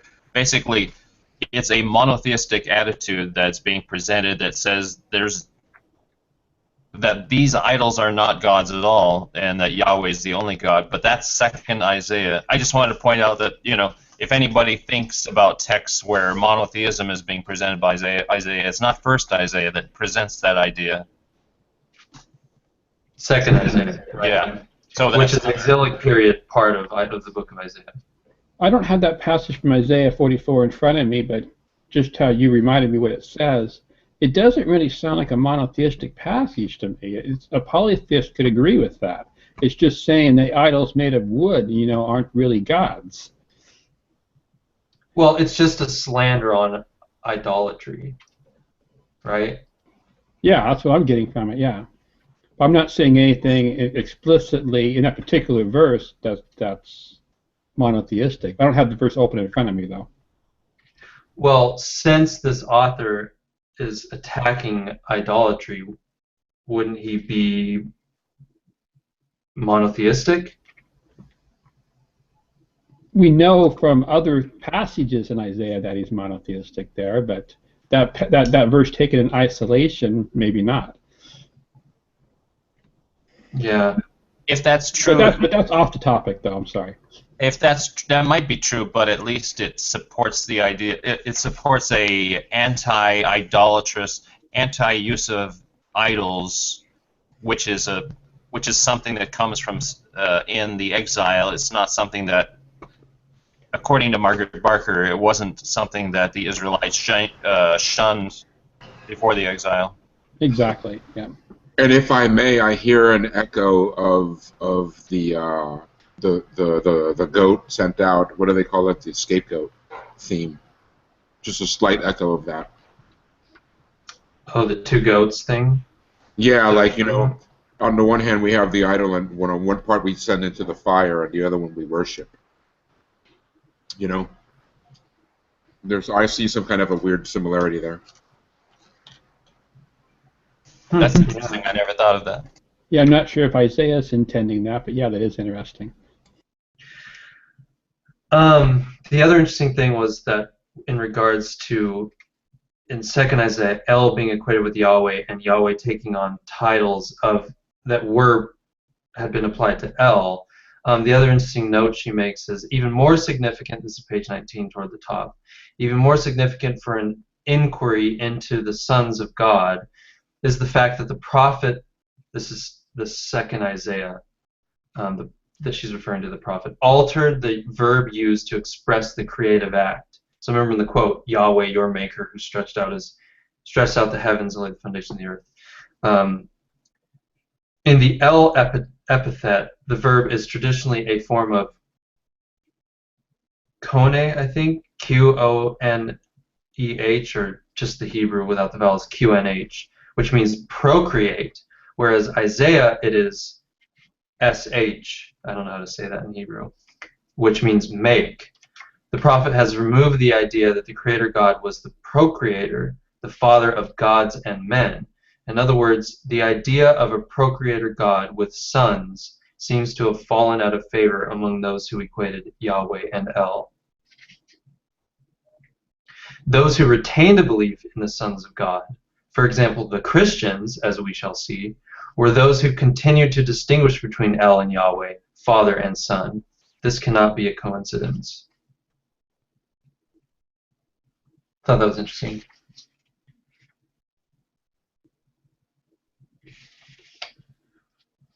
Anyone else want to jump in here that has been quiet? We don't want to hog the mics from anybody. Anyone can feel free to jump in at any time. By the way, while I'm thinking of it, and I didn't read it here in Margaret Barker, but it might be. I mean, she may have covered it. But I remember hearing the discussion about the term Elohim as a plural. I've heard it mentioned that obviously Christians would never go for this idea, but basically that it reflected a polytheistic worldview that eventually, changed, and yet I don't know if you want to call it a form of editorial fatigue, where these are examples of texts that didn't change them. There were attempts to change, like that word you mentioned, the change from a procreate to make the heavens and the earth. So Elohim, again, it wasn't changed. I don't know if they always made an attempt to change older literature, or if it's just from that point on they change the way they start talking. So I don't know if that's, in other words, just a remnant of the word Elohim as a plural is a remnant of an earlier, polytheistic view.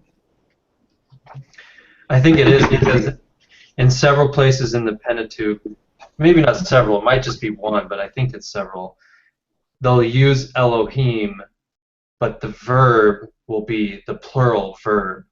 Like, instead of, whereas in most places where Elohim is, it's the singular. So it's like one thing, Elohim, like the Elohim, or an individual. But then that's how it is most of the time. But at least once, I think it actually happens a few times, it's got the plural form, meaning like a group is doing something. So instead of Elohim is, it was Elohim are. Exactly, yeah. And so the theory is like, well, they forgot a couple places, you know. So like the places where it's singular, it originally, before the redactor got a hold of it, probably read like the couple cases where it reads the plural form. It all used to read plural, and they went back and corrected it, put the singular forms in, but they forgot a place or two. So. And that's why Christians are forced to talk in terms of a plurality of majesty or something like that. Yeah, the heavenly host of angels, which is what they pretty much say. Except they won't say that Yahweh was an angel.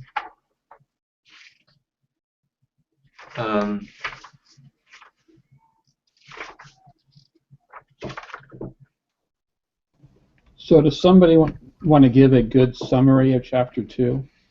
Not me. Actually, I wanted to mention a couple other things on chapter 2 before we summarize it, if that's all right. Sounds good.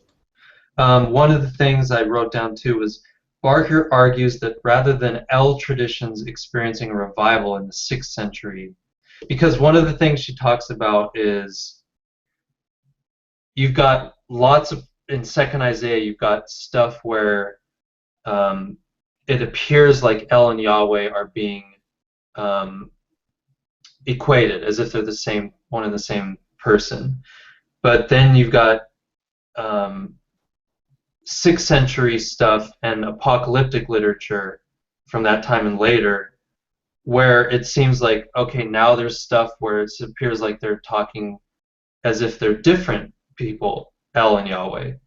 And she's saying, well, it's not as if the El traditions were experiencing revival in the 6th century and later apocalyptic literature, but both El and Yahweh traditions survived throughout the eras, like in continuity with one another, up until she's arguing the early Christians. Is that around page 25 or something? Could have been. I actually didn't write down a page number. But you've got this Yahweh only vein in Judaism, and then you've got this other vein that actually is the one that has earlier roots, if you will, in Israelite tradition that continues on. It doesn't just have a revival in the 6th century and later apocalyptic literature. It just was one continuous separate line that survived all the way up through Second Temple Judaism and even into early Christianity. It's funny because she kind of gets indignant about that in a way, you know. Yeah. Well, that's like critical to her main thesis, right? Yeah, because she says, you know, how could this kind of even reasoning be, you know, even expressed? You know, she just thinks it's so weird. What is it that's critical to her again? I missed that part, sorry. The fact that there was this early form of Israelite theology with El and Yahweh as a subordinate, and the angel of Yahweh being Yahweh. This stream of Judaism survived in continuity from that original form up until, you know, it was never interrupted or stopped. It survived all the way through up until early Christianity, through Second Temple period, all that, through the Reform, through the exile. Despite the point is, despite the reforming legislation or, you know, enforcement. Right, that not everyone followed the reformers, basically. Right. Yeah. Well, our main beef is that, you know, when scholars are looking at this, they consider it some kind of isolated aberration rather than a kind of part of any kind of continuous tradition, you know, and explain it away that way. Right, exactly. That's just some oddball sect that no one really believed in except a handful of nuts. Yeah. But then you have all this rich apocryphal literature, like we already said, First Enoch and Second Esdras and all that stuff, where like, no, this stuff was really alive and well. By the way, I want to mention something else that it's related to our discussion, but it's not. It's outside of Barker, but I hope you don't mind. I remember asking Dr. Price once about this because I know he's often talked in terms of liking the idea, the Gnostic idea, basically, that the God of the Old Testament, the creator is the demiurge. So, you know, and that this is the God that the Father is different from the demiurge. And so basically Jesus had to ransom people from the clutches of the demiurge so that he wins them for the Father of Jesus Christ. But basically, I once asked him about that because I hear him talking that way, Dr. Price, that is, like, this is the understanding of the ransom. This is why there's a need for a ransom, because of, of this this distinction, But I know he's a fan of Margaret Barker as well, and I would suggest that Margaret Barker, from her perspective, Yahweh, Jesus is Yahweh, that this was the early church's view. Paul frequently, later chapters, she'll make the case that Paul considers Jesus Jehovah. He applies texts in the Old Testament of Jehovah, applies them to Jesus. And so, but that couldn't be the case if the early church viewed Jehovah as the demiurge. That was a purely Gnostic concept, and it wasn't the concept of the early church. For a while, I entertained the possibility that maybe that the Gnostics got that part right, but I personally think Margaret Barker has it right, and the Gnostics couldn't have gotten it right on that part. I really feel that the New Testament is saying Jesus is Jehovah. Do you get my point? How do you I think that in the 90s it was more of a consensus that the idea of a divine Jesus was later, and she's arguing that it was from the very beginning, and the reason why is because of her thesis. And I think now it's not as entrenched. What, her idea? Years later. No, the idea Her idea. Yeah, because that was 20 years ago she wrote this book. What's interesting, though, is we have a book that just came out called How Jesus Became God, which seems like it's directly opposed to this, doesn't it?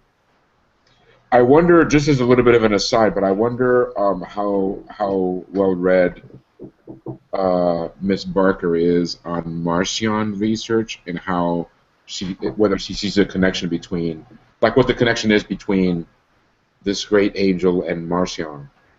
Mm-hmm. Yeah, did Marcion have... he obviously had the two-god system, and one was subordinate, if you will, to another. But I wonder if he thought about it in terms more of like the Gnostic way of the Most High God and the demiurge, or if it was... Well, I don't know. Then Shauna's point comes up. Like, how different really is the Gnostic dualistic theology versus this early form of Israelite? See, I think that is possible. I think it's possible that that's what excited the Gnostics onto the idea but I think that they took it in a different direction. But if the early church had a concept of two gods, then in my mind, it's possible that the Gnostics took that and took it in a different direction. And in that case, if they're thinking of the second God, the early Christian, that from Margaret Parker's perspective, the two gods are both good. The Gnostics' perspective, one of them is evil.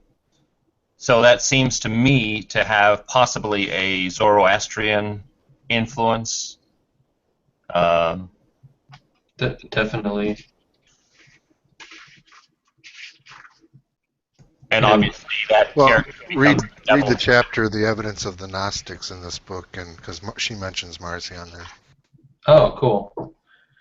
One other thing that I really liked too was someone mentioned like the idea of the atonement it was really like a penal substitution. It was a ransom that had to be paid to Yahweh, or I guess some believe to Satan. Well, what that reminded me of was she just mentions it quickly in the book of Job. She talks about how on page, well, I'm going back to chapter 1, but on page 6, the third set of Son of God texts is in Job. The prologue describes how the sons of God, sons of the Elohim, one of whom was Satan, came to Yahweh and challenged him to test the loyalty of Job.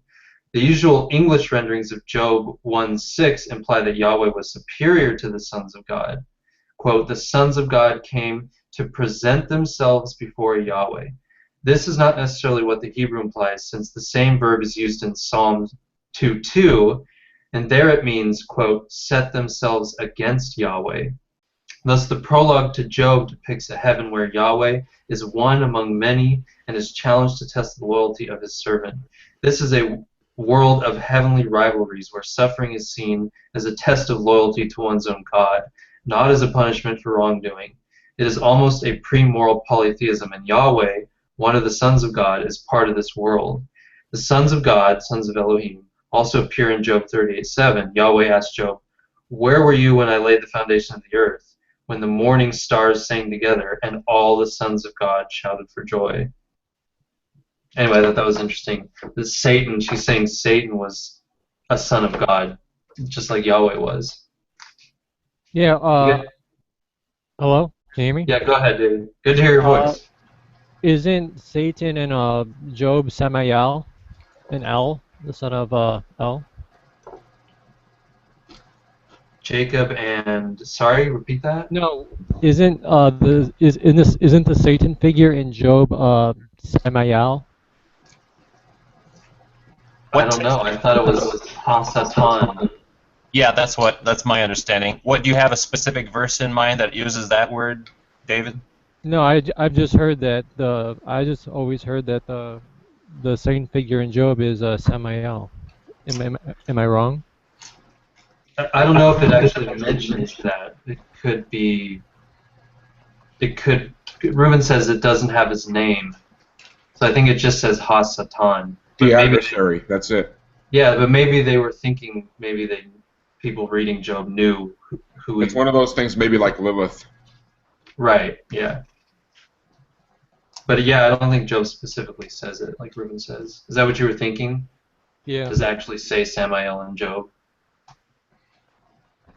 Now, do you think Job was written at a time when Yahweh was equated with El, or they were separate? It seems like from what she's saying that it came from a time, or at least came from a group that still believed that El and Yahweh were separate, and believed in the pantheon, the divine council, and all that. So it's a reaction to the Deuteronomist position.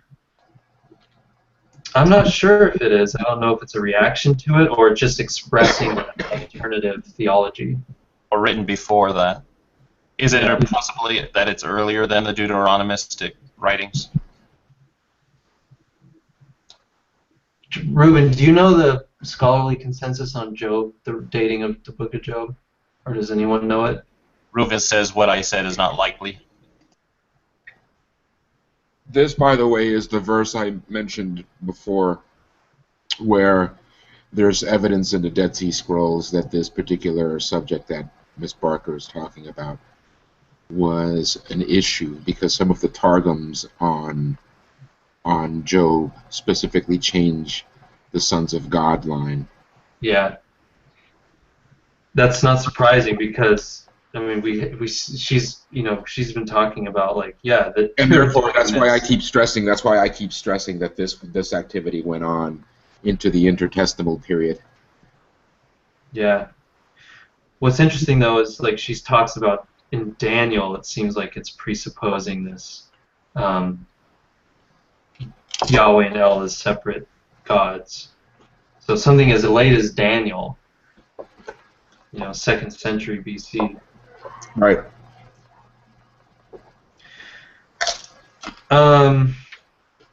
Oh, one other thing I wanted to ask specifically to Reuven, but if any of you guys know it, it just popped in my head. Okay, you know how she was talking about, like, you have sons of God in the Qumran text for, like, the passage of in Deuteronomy. And then you get to the Septuagint and it says, what is it, angels of God or whatever, and then you get to the Masoretic text and it says sons of Israel. Do we know if the Samaritan Pentateuch, what reading it had there, or in a lot of these other verses where there was changes happening from the Qumran versions to the Septuagint version to the Masoretic text? Like, does the Samaritan Pentateuch like bear witness to that earlier form of these verses? That just agrees with the Dead Sea Scrolls. Okay, so I wonder if do we know if like the Samaritans were possibly the group or one of the groups that continued on with this earlier form of the theology, with the pantheon and El and Yahweh being separate? Or is it possible that they believed that for a long time? The fact that they didn't hold Jerusalem to be at the center might be, even if just, you know what I'm saying, just a little bit of, they prefer the high place, the mountain. Right, exactly. So Yeah. I'm thinking, like, if they didn't agree with the centralization of Jerusalem, and why would they have agreed with any of the reforms? Maybe the Samaritans were the ones that. Well, except they if don't they accept, the prophets. Yeah, there you go. but if the Samaritans accept the Pentateuch as we know it, and they accept the Deuteronomy as part of the Pentateuch as we know it, then doesn't that preclude that possibility? Yeah. And so that's, yeah, you know.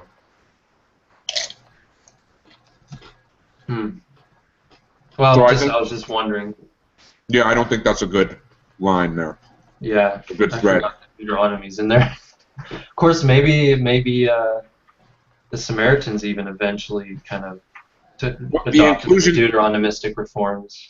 The inclusion of Deuteronomy would kind of imply post-reform kind of thinking. Yeah, for sure. Yeah.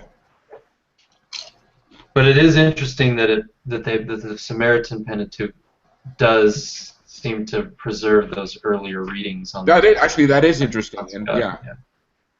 Even though it has Deuteronomy. Well, just like in the case with Moll's Marcion, you know, did he edit it or did he just inherit it? Right. Wayne, you said you wanted to sum up chapter 2. No, I said I wanted somebody else to sum up chapter 2. I thought I heard you say you wanted. I think John Guevara summed it up pretty nicely when he said, "I think it's bullshit." Actually, I think he was probably referring to our views, if I had to guess. To who? To our views and the views of this book. Oh, okay, all right, yeah. I don't know him at all. Just us in general, I think. Yeah, exactly. He's your friend. I don't know him at all. Well, he definitely would not does not agree with what we're talking about. By the way, that must have happened while I was kicked off. What exactly happened there? Oh, a gentleman by the name of John Guevara entered the room, asked what piece of scripture we were tearing apart or something along those lines, and we informed him we were reading Margaret Barker, and he said it must be bullshit. I'm trying to figure out the best way to sum this up. On the end of chapter 1, she actually did a really nice summary of it. Well, I guess this is a decent. Anyone want to read this last chapter of? I'm sorry, last paragraph of chapter 2, page 26. Come on, someone else read it beside me. I'm tired of hearing my own voice. All right, let me find it. I want Shauna to read it. Yeah, come on, Shauna.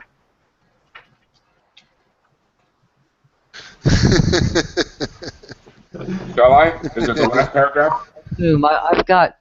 I've got my computer that I read on in one room, and my computer that I'm in the Hangout on in another room, and so I'd love to read it for you, but is it the last paragraph? We'll just yell it really loud. Now the microphone's in here, and the screen is in there. I was thinking that I've got to remember to start downloading our links into to both places so I can keep up with where we are. Yeah. So, do you want the last paragraph, or what do you want? Last paragraph. Yeah, I think it's a pretty good summary. Because remember, this title is the evidence of the exile. So she's talking a lot about the exilic period stuff. It starts with the reconstructing, or the restructuring? Yeah. The restructuring of Israel's traditions and writings during the exile and the years which followed must always be borne in mind when reading the Old Testament. So too the fact that many traces of the older ways survived, as can be seen in Daniel 7, and were from the significant differences between the Qumran versions of certain Hebrew texts and those that we now use. Such traces of the older ways as escaped the ancient scribes are often removed by modern readers as they read, since we all have been steeped in one particular view of the Old Testament and its monotheism. The first Christians did not read it as we do. They still knew that Yahweh was the son of Elion. To read the Old Testament without our customary presuppositions is an illuminating experience, and it is to this that we now turn. I noticed that you skipped over the italicized sentence. Oh, I'm sorry, did I? Hold on. We're still being removed at the beginning of the Christian era? Right. Did I skip over that? I'm sorry if I did.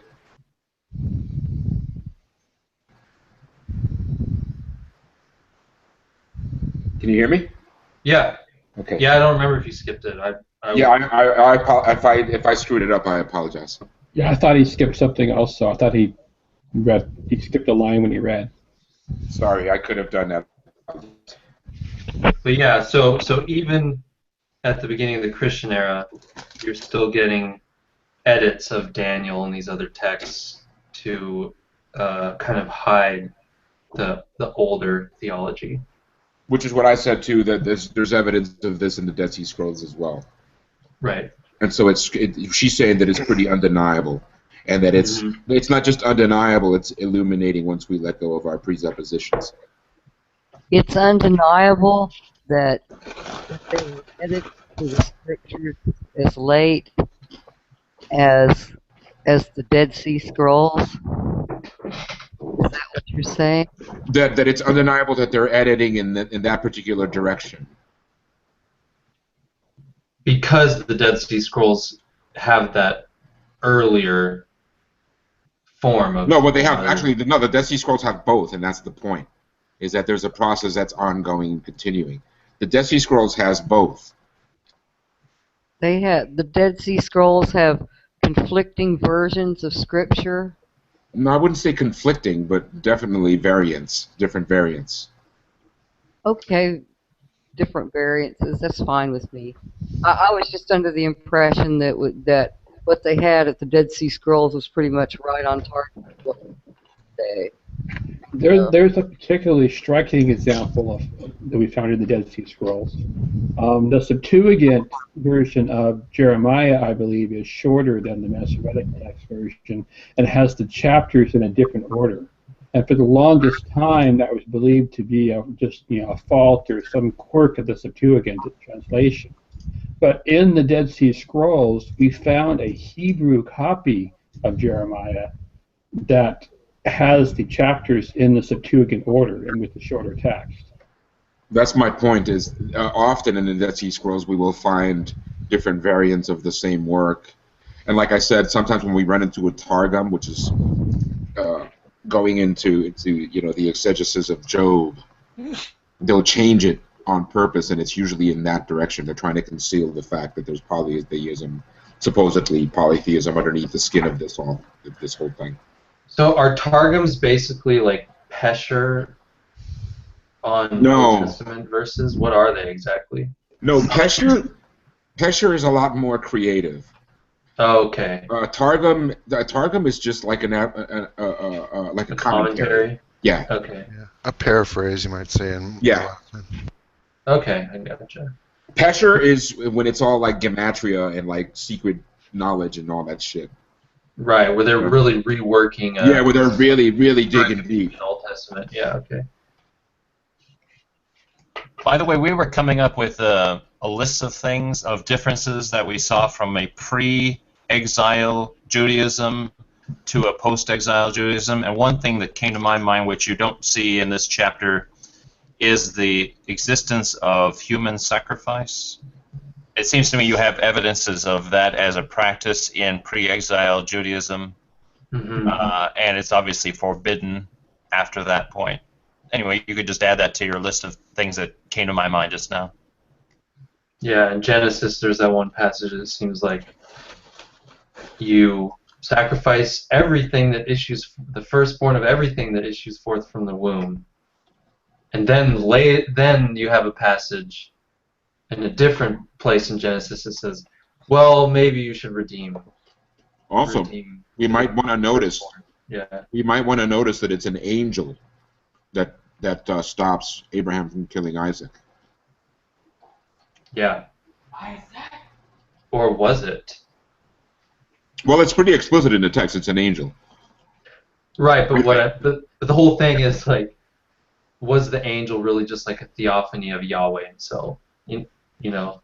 Right, I know exactly, but it's a good point. It's something to note that in this, we're talking about human sacrifice as a stepping stone on the way to, I don't know, to the development of Judaism, let's call it, you know. Right. Okay, I see what you're saying. Yeah.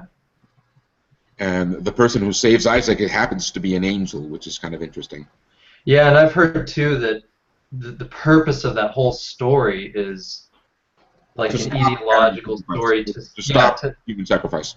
Exactly. Yeah, it's meant to say, okay, we're done with human sacrifice because see, Abraham, was going to sacrifice his son, but God said no. Yeah. There's precedent. Right. I find early Judaism to have a lot to do with precedent and what we call primogenio, firstborn kind of stuff. Right. What are the origins of this practice? In story forms, a lot of the time. It doesn't mention the sacrifice of Isaac in the chapter Evidence of the Old Testament, like on page 33 or something. Oh, does it?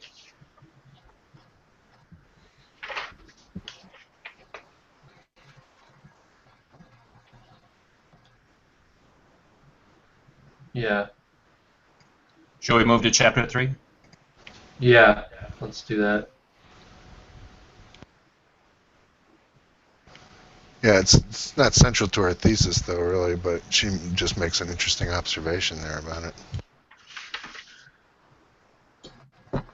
Now, what I'm getting a weird thing from this chapter, because this is where she really talks a lot about the angel of Yahweh in a little more detail.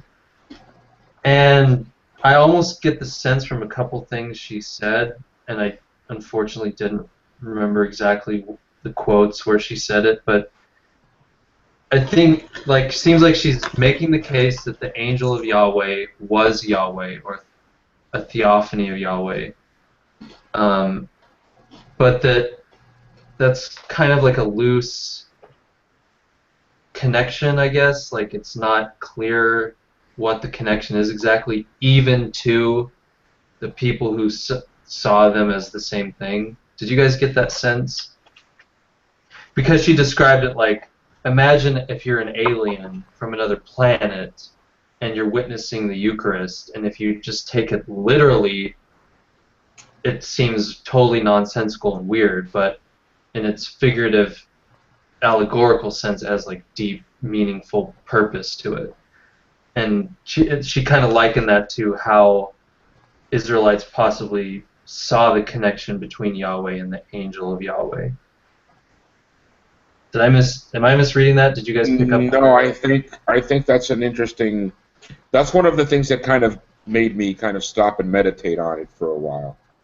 In other words, it's not necessarily systematic theology, Right. Yeah. in the case of the connection between the angels Yahweh and Yahweh. I find that she makes me stop and question things a lot. And like I said before, her writing is really clear, and so it's not like much of a hassle. Right. But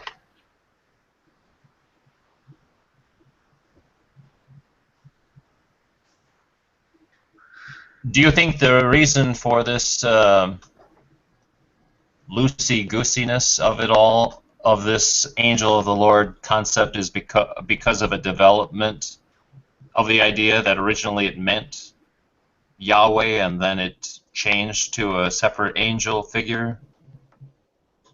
Like, yeah, that they were embarrassed to have Yahweh say certain things, but it originally meant Yahweh. Perhaps it was Yahweh acting, and there was no term angel, and then later on, the term angel started being used. I don't know. There seems such, like you said, it's an inconsistent use of the term, and I feel it's so loose that it's not. I don't feel good about any discussion on the topic because you can't get your hand around it exactly, and so it seems like seems almost like it's screaming to us that there was a development from one point of view to another as that expression angel of Yahweh was being used. It changed and morphed over time. Yeah. I was getting the impression that angel of Yahweh was really just like a son of God, sons of God. But now it's under the new system where Yahweh has taken the place of El. So from the view of like the reformers, Yahweh's taken the place of El, and the angels of Yahweh have taken the place of the sons of El. So Yahweh once was a son of God, a son of El. Now Yahweh basically is El, and the sons of God are now angels or messengers of Yahweh. a thought that crossed my mind was that just as the name Yahweh is taking this kind of ascendancy that we're talking about, just as this is happening, there's a counterweight of people are avoiding the use of this actual word. They're either referring to him as Hashem, or they're referring to him as Kyrios because of the Septuagint. But is that anachronistic? I thought that was like a rabbinic thing that. No, yeah, you know, that is a rabbinic thing, but I think that in the Septuagint, for instance, there's this avoidance. That's not necessarily a rabbinic thing. Yes. Okay. The reason why the reason why they make the word Kyrios is because they don't want to say God. Interesting. Okay. In other words, in the Septuagint, whenever the word Yahweh appears in the original Hebrew, it's Lord. It's Lord. Kyrios. It's Kyrios. Okay. And it's because they didn't want to utter the unutterable name. And I'm calling. Yes, sir. That's actually true of later versions of the Septuagint, but we have ancient manuscripts of the Septuagint that have the divine name in those places in Greek. In Greek, and how do they formulate? Like, what does it say in Greek? I forget the exact spelling they use, but not all the old Septuagint manuscripts use. Okay, do you have some kind of reference I can look at on that? It's been years since I've looked at it, so I'll have to find it again. Okay. But nevertheless, it seems to me that there was a trend, right? Definitely. Yeah. There was a trend to, like, on the one hand, we have the ascendancy of the name, and on the other hand, we have a little bit of a stepping down on the name.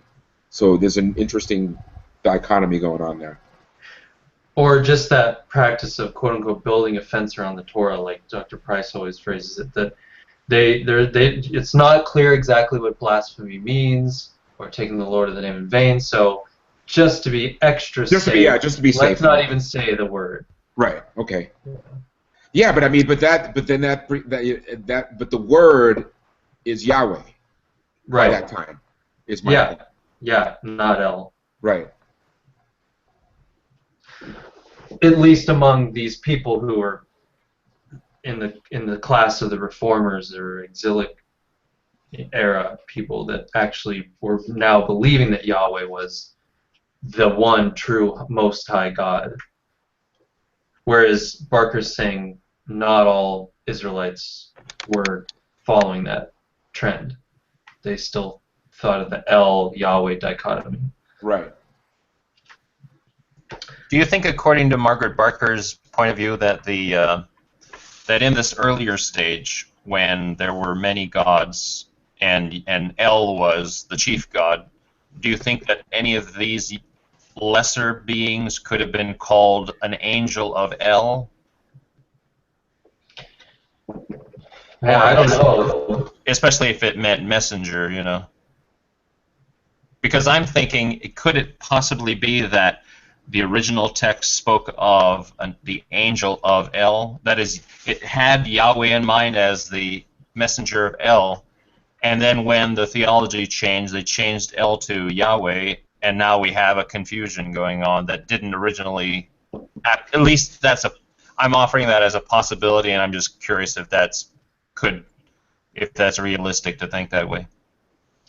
It all would come down to whether or not, because I was just, I guess there's no way to prove it, but I was thinking like the term angel or Malach came about and was used by the people who were saying Yahweh was the one true highest God. So the term angel came in to replace sons of God.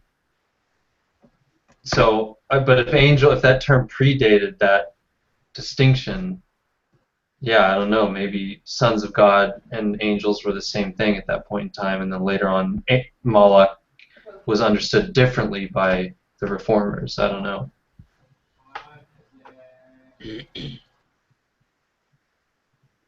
I guess you could look through some of those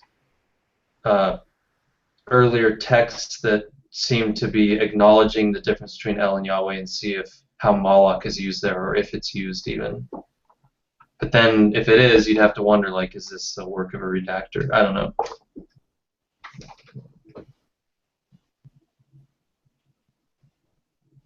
Anyone else have any ideas on that?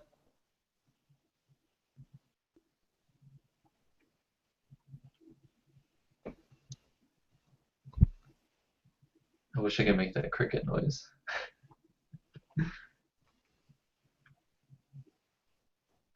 Well, this is a place where having some expertise in Hebrew would help, yeah. Because I can look, I have a Hebrew Bible that has interlinear, it's English and Hebrew, but it doesn't tell me anything about, like we were talking about before, the possessives and any kind of thing about the language itself, which gives me clues about how one word affects another.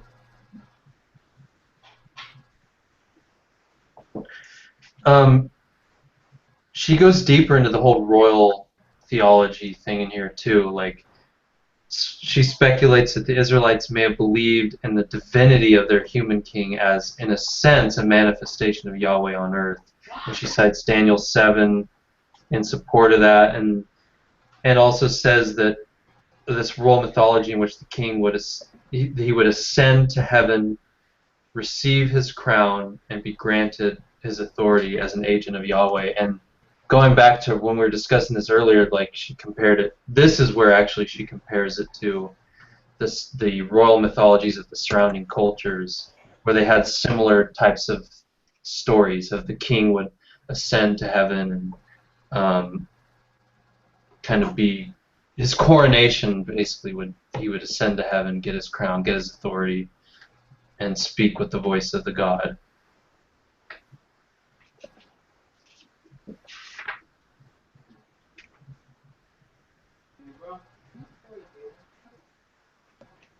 Didn't she say that she thought that royal mythology may have actually been introduced during the time of King Josiah, and that it was actually something that that was not well received by all members of the community?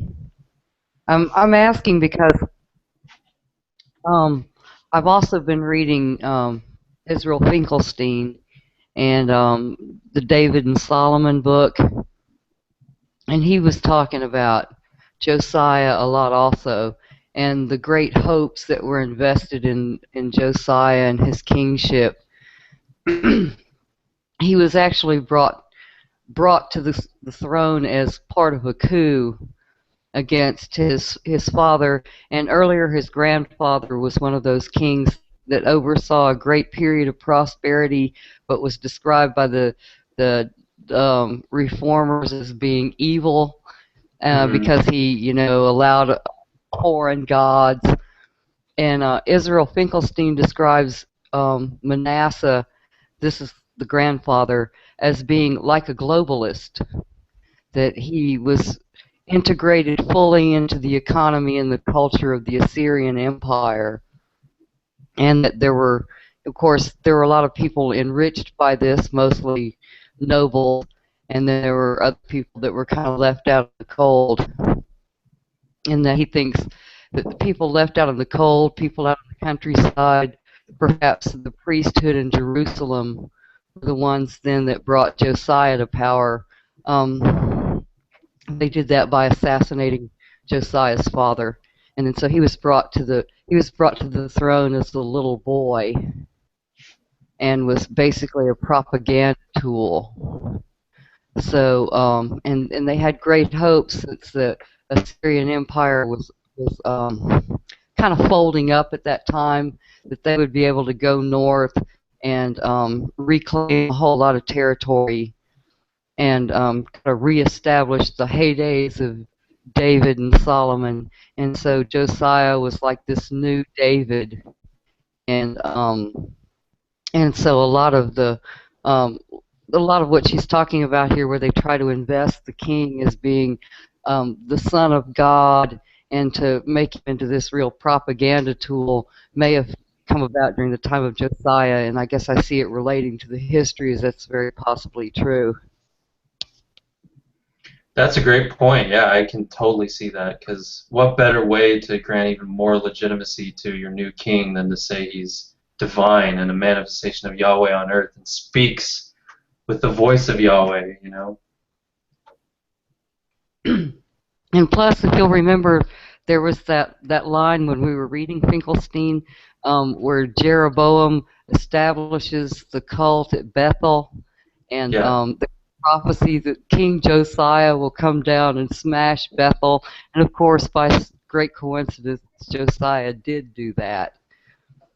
So there's kind of like that fingerprint there that yes, we did do a whole bunch of redacting right there, and for our propaganda purposes in that very generation. And do you remember what book that passage came out of? The prediction that Josiah would smash the Bethel idols or idol? I think it's 2 Kings. Okay. It might be 1 Kings. Anyway, it's very early on because it's during the reign of Jeroboam.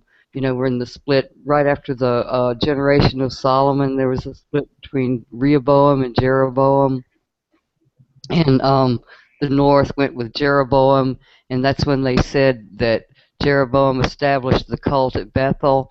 But of course, it's quite possible the cult of Bethel was already there and was a northern tradition that was just sort of written that way to make it look like the South was always the one in control. Yeah. And Dale, 13. Yeah, 1 Kings 13:2. Yep, that's the prediction. By the word of the Lord he cried out against the altar. Altar, altar, this is what the Lord says. A son named Josiah will be born to the house of David.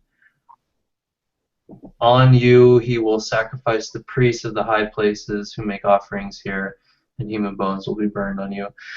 The other thing it's making me think of is, you're right, like the northern kings were described as well, some of them, right? Not all of them. There was like the globalist kings. It wasn't just Jeroboam. It was a few of them that were like oversaw these periods of prosperity where they were trading with the foreigners and letting people worship the foreign gods and all that. And it seems like this is the time period when the Kingdom of Israel, the northern kingdom, was doing well. But these are exactly like you said, the kings that are kind of frowned upon in the biblical text because they were more open economically and religiously. But it makes me curious, like, was the northern kingdom the one that had this? It must have had this earlier form, right? Because the reform didn't start until after the northern kingdom had already been wiped out, right? The During name Josiah. El means house of El. Havel, right? Yeah. So yeah, they must have been following this older theology. Obviously, because I don't know why I'm even saying that, because it wasn't until Josiah that the reforms even started. And by that time, the North was already gone, right? Had already been wiped out. It's not strictly true that the reforms completely started under Josiah, because under Hezekiah, like a few generations before that, the temple was rebuilt, which Finkelstein suggests really meant that it was made all nice and big and grand, where it had been basically kind of like a small little wooden building that was perhaps put up during the time of Solomon. And Hezekiah, I believe, is the one that took Nehushtan out of the temple and Okay. Burned the Asherah, the Asherim, rather, like the trees that were supposed to be for Ashtaroth, and took those out of the temple. So there was an earlier form a few generations before that basically Manasseh just sort of ran over when he became king, and he was king for like 55 years. And it was during his time that he did that a lot of the Assyrian the Judah's economy was integrated so far with the Assyrian economy and culture. Okay, I gotcha.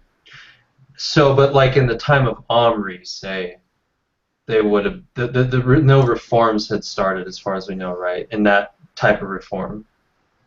Right, Omri was much further back when there was actual Israel and Judah, and they were separate kingdoms.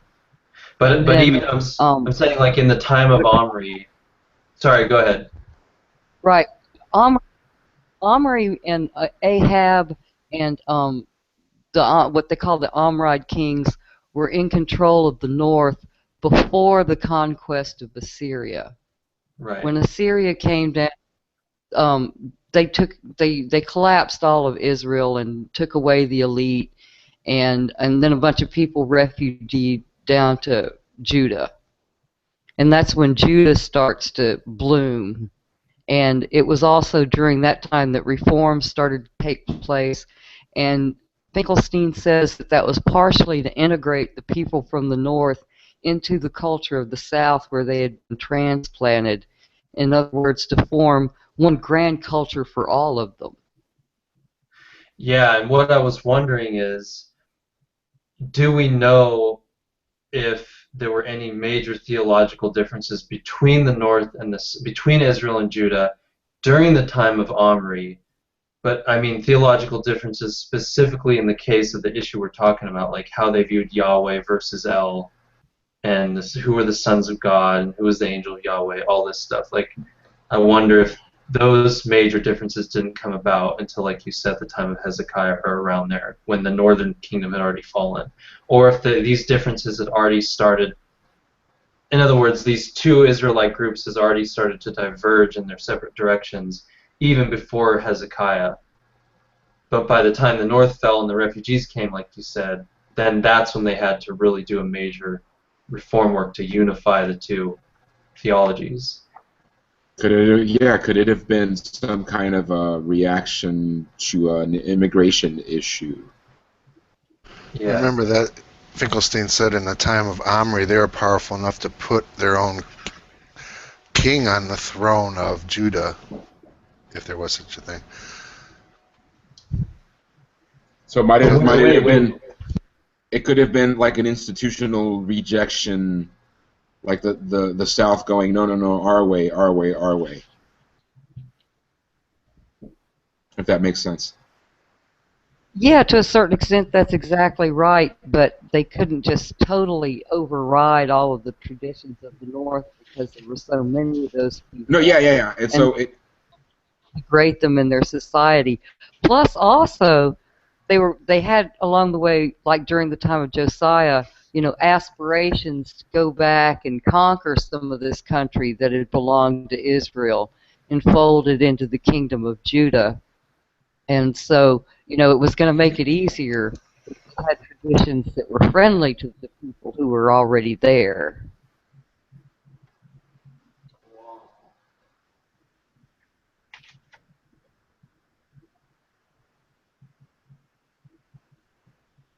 It's kind of quiet now. Yeah, I'm trying to find something in this book specifically. Sorry. A lot of this chapter really dealt with Angel of Yahweh stuff, and she really went really in depth into. How many times can I say really? Really in depth into her interpretation of a lot of the different scriptures relating to the portrayal of the Angel of Yahweh, like in Judges, and a lot in Judges, the Angel of Yahweh appearing to all the different judges. In Exodus and Genesis, she really goes in depth here. I thought that was a big part of this chapter, just looking at tons of the different scriptures and her interpretation of how they're viewing the relationship between Yahweh and El, and actually mainly Yahweh and the angel of Yahweh. One of the more interesting things to me was on page 37, where she says the king-making ritual in Jerusalem has long been recognized as similar to the enthronement of Baal, described in the Ugaritic texts. Not a whole lot to say about that, but I always thought there was some kind of similarity there. Does she mean that the actual coronation ceremony of the real human king was kind of based off of the mythological coronation or king making of Baal? Is that what she means? I don't think she drew it as a conclusion. She mentions that they're similar. Oh, okay. But she asks, was the figure who corresponded to Baal in the Jerusalem ritual the Davidic king, or was it Yahweh? Or was it both? So, it's just something that's striking anyway. Yeah. I have a question, actually. How is this book received? I'm not sure. I mean, the only person I've really heard talk about it is Dr. Price. I don't know what the mainstream, quote-unquote, thinks about it. I think she's a pretty highly regarded scholar, though, in the SBL, which is pretty much the mainstream conference, right? No, she is, but it seems like such a how do I put this? Not like an idiosyncratic take on something, and I think because of the recent trend toward Old Testament minimalism, maybe she hasn't made that huge of a ripple yet. Well, didn't it like Daniel? It was just basically didn't know anything about her, and he's read a lot in the mainstream stuff. So if he hasn't heard of her, it's kind of. Is she kind of like the apostle of the heretics? Apparently. Yeah, I'm the wrong person to ask. I just don't know. The other thing, jumping off of what Shauna said about the king, the divinity of the king, it makes me wonder because, I'm just trying to foresee where she's going in regards to Jesus, who is described as the king or a king. And it seems like there's got to be a link there between Jesus being king and thought of as divine, and then this royal theology of the divinity of the king. I think that's the same trajectory in both of those cases. What do you guys think? I mean, it is the kingdom of God, no? Right, but Jesus being described as a king, he's the king of Israel, and the kings of Israel were divine figures who ascended up to heaven and got their crown and spoke and were like possibly a physical manifestation of Yahweh on earth. She makes that. But She speculates about that possibility with Daniel 7 and in other places. So if that's true, if that was a belief, it makes even more sense of Christian belief about the divinity of Jesus, him being a king of Israel, especially of the seed of David. Yeah, it's interesting because on the one hand I see what you're saying, and I think that symbolism is probably important to that. But I also see the metaphor that's attributed to Jesus of the kingdom of God, and it has almost nothing to do with real kingdoms.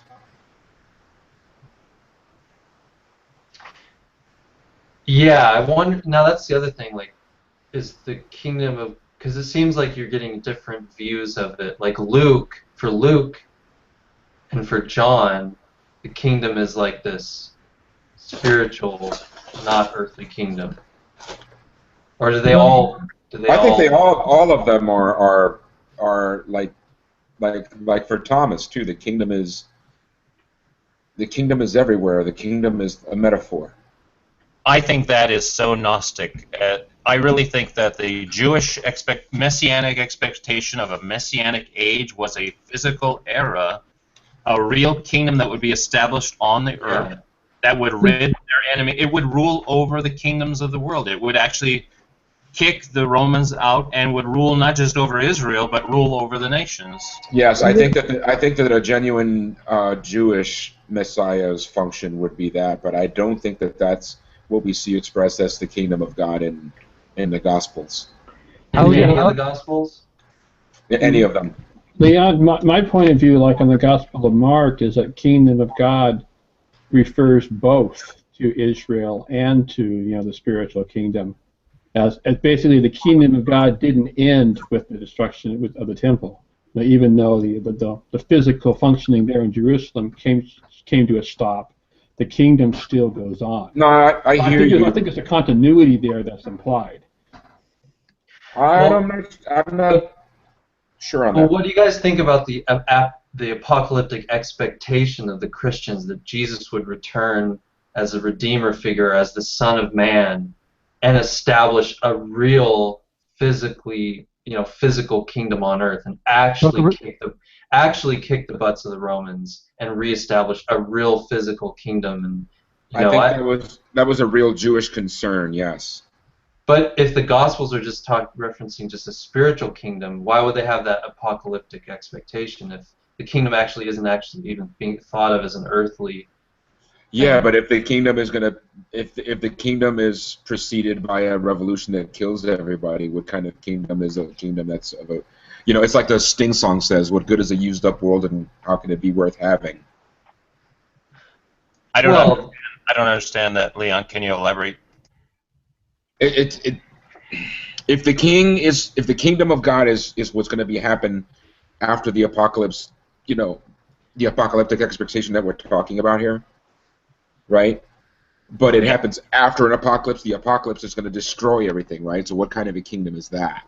It doesn't destroy everything. It destroys the enemies of the kingdom, right. And it establishes God's rule. So this concept of a millennial. I don't know. I think implicit in the concept of an eschatology is the end times. Right. The end of this age, not the end of this age, not the end of the world, because there is an age to come. That's the entire hope that the New Testament church speaks of. Right, and I'm saying that the age to come is the kingdom of God. Exactly. So in other words, physical kingdom.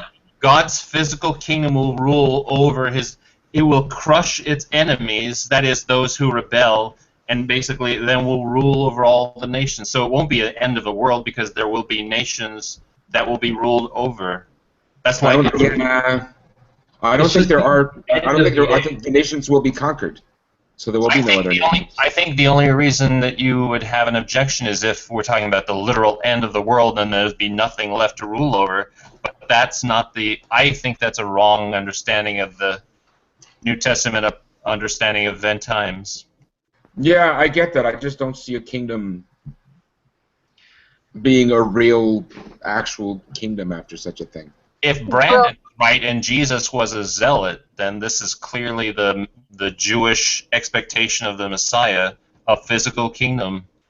No, yeah, I'm saying yes. The Jewish expectation, yes, it's an actual Jewish concern, absolutely. I just don't think that that's what the Gospels are talking about. Yeah, okay, now what about Paul, like in 1 Thessalonians? Like, he's expecting Jesus' return like, imminently. Huh? Yes, Well, express the citation. His members of the church are getting worried because people are dying and Jesus hasn't returned. Are they going to get resurrected even though they've already died? And Paul's like, don't worry, guys. When the end comes, Jesus was just the first fruits of the resurrection, and when he comes, the dead, people who've already passed on, will be raised, and we will be taken up into heaven, and we'll meet Jesus in the sky and be taken up. So is Paul like expecting? He's obviously expecting something happening in the future. Well, I think is he expecting the establishment of a physical kingdom on earth, or just being taken up to the Jerusalem up in the sky? Right, but I think how about this? I think that Paul has a much more advanced understanding of the metaphor. The Thessalonians might not, and that's why Paul has a bit of a dilemma on his hands with that letter. Leon, it wouldn't take much for you to convince me that Paul had your view of the kingdom of God separate, a different view than Jesus and his early church had. Pardon me? Can you? In other words, you could possibly convince me that Paul had your point of view on the kingdom of God that was a different point of view than Jesus and his community had. That is, Jesus and his early church had a very physical view of the kingdom of God, and Paul took it into a more spiritual idea. If there was a Jesus, then he probably was very Jewish and had a very Jewish messianic vision, yes. And even if there wasn't a real Jesus, at least the character, yes. I think you would at least agree, possibly, that there wasn't a Jewish church, an early Jewish church that has a physical view of the kingdom of God different from Paul's view. Yeah, I would agree with that, but I also think that that's not, like I'm going to say it again, I don't think that that's what the Gospels are talking about, but then again, but I don't think the Gospels go back to a Jesus, and so it's not really a problem for me. I think Mark and Matthew are genuinely expecting a physical kingdom, but I think Luke and John are not. I think they've spiritualized the kingdom, and they're minimizing the parousia. But I think Mark and Matthew still expect a real establishment of a real kingdom on earth. I can see that. I could see it, but it's I don't know. It's tenable. It's tenuous. Sorry, Shauna, were you trying to jump in? I thought I saw your pipe. I think that the Dead Sea community, when if you look at their literature, that they really did expect that there was going to be this this physical kingdom on earth, and that there was going to be this big battle that was going to take place at Megiddo, and the foreigners were going to be kicked out. But it's kind of hard for me to see much of anything going on in terms of, I don't know, the Gospels just seem so forced to try to shoehorn Jesus into this vision of Jewish Messiah who was going to reestablish the kingdom, and then to say that the church was the kingdom. It's like, they were trying to explain why nothing ever happened or something, but it doesn't really seem to fit at all with the kind of earthly kingdom that you would see expected in literature like they had at Qumran. Yeah, I think the metaphor of the kingdom of God is closer to the reign of God.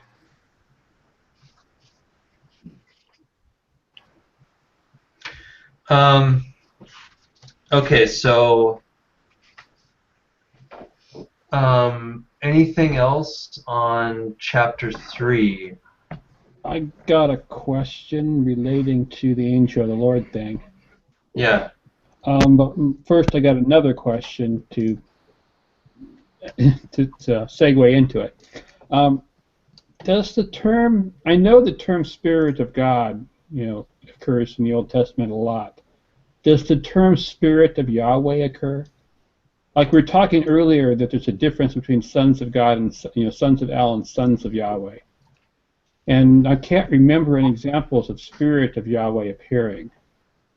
But maybe it's just my memory not being good.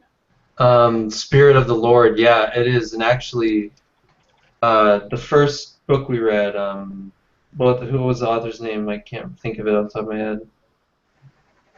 I'm wondering if angel. Genesis.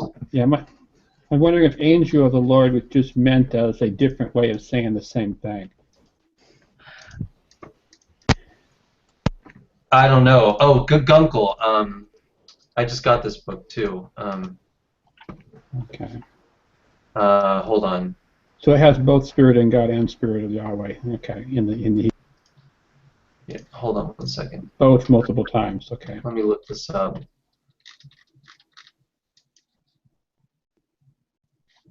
Open up Logos. Hurry. Reuven posted. That's a good question, though. The Spirit of the Lord and the angel of the Lord, how are they to be distinguished? Yeah, exactly. My other question was,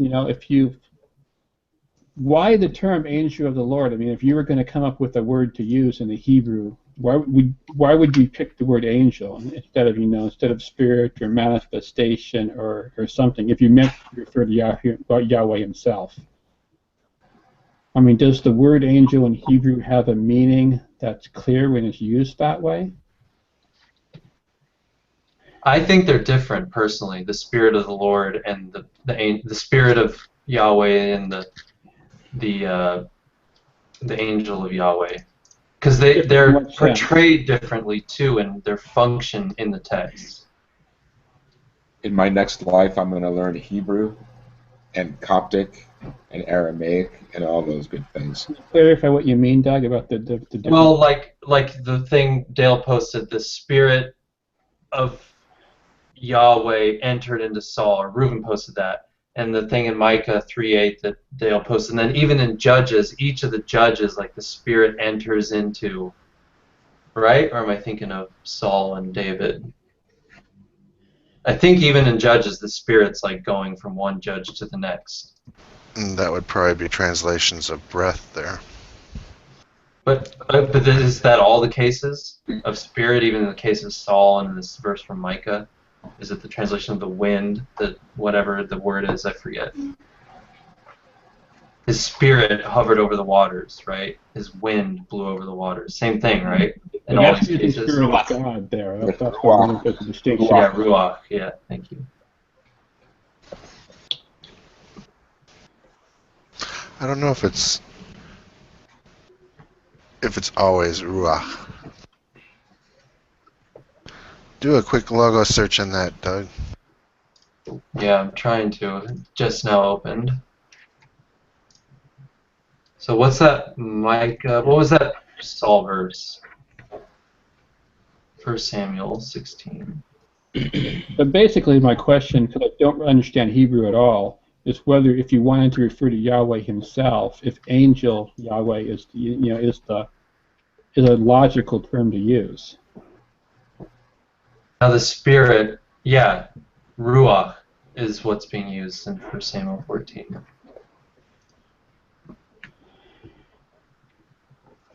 Breath of mouth or nostrils, breath of his mouth. Pneuma. Pneuma's Greek. Wind, spirit, breath, wind, spirit. Let me look at Micah 3:8. That's definitely the word used in Genesis. It's the animus, the breath. Yeah, same thing in Micah 3:8, Ruach. And don't forget, the Hebrew word for angel is melach. And right. Ruach is spirit. Malach for angel. Melach for king, right?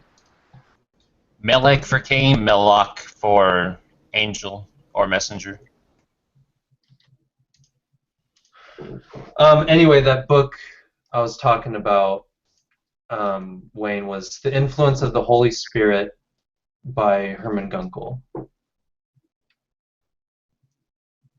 The popular view of the apostolic age and the teaching of the Apostle Paul. But I think he talks about the Old Testament use of it, of the Spirit of the Lord, too. Yeah.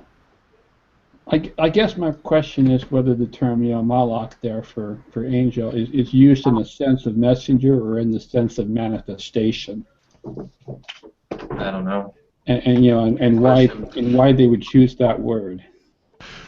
I think that would be importing modern categories. I mean, the idea of manifestation probably is not what their mentality is conceiving of. Emanation. Yeah, but I don't know what too Hebrew words sophisticated. exist to select from, but that's exactly kind of what I'm asking. Why wouldn't they have used a different word there had they meant it to be Yahweh himself? I don't know. I mean, can we even accurately describe what their view would have been nowadays in English? I don't know.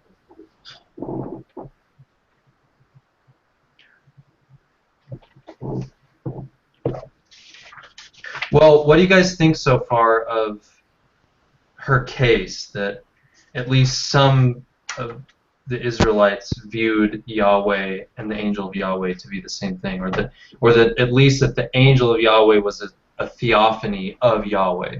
That I accept wholeheartedly. That's actually not just her case. That's argued by lots of different scholars. I mean, I heard arguments to that extent when I was still a Christian, from Christian pastors, decades ago. So anyone struggling with any of her arguments? I don't mean struggling as in like can't understand them, but not quite on board with them. Wayne, what parts of her case are you particularly questioning? Yeah. Well, what I need her to argue better is the idea of what the early Christians believed regarding these things, but I assume later in the book she'll get to that. Yeah, sounds like she's going to. Yeah, I didn't read the back cover, so I had no idea that this was going to lead to Yahweh is Jesus. So.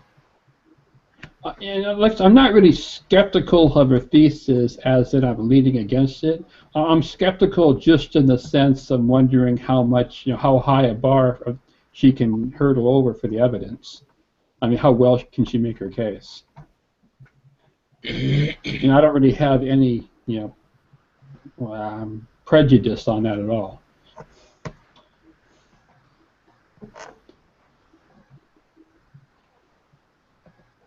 It's actually, if you guys don't mind me saying, it's actually getting a little bit late here. That's okay. Yeah, I agree. We've been going for quite a while. Over 3 hours. Yeah. Yeah, we should probably wrap it up.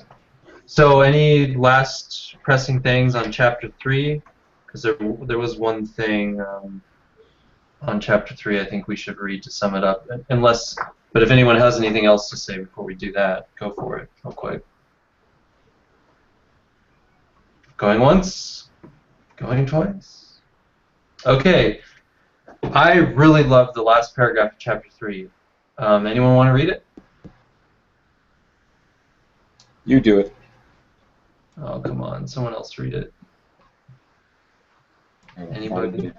The evidence of the Old Testament must be allowed to speak for itself, and we must be prepared to read it as it is, as its first users did. It is customary to bring certain presuppositions to our reading of the Old Testament, such as Israel was monotheistic, or Yahweh and the angel of Yahweh are separate figures, or Yahweh and Elohim are synonymous, a sign only of different scribal traditions. The original readers of the Old Testament knew none of this. They knew that Yahweh was but one of the sons of Elyon.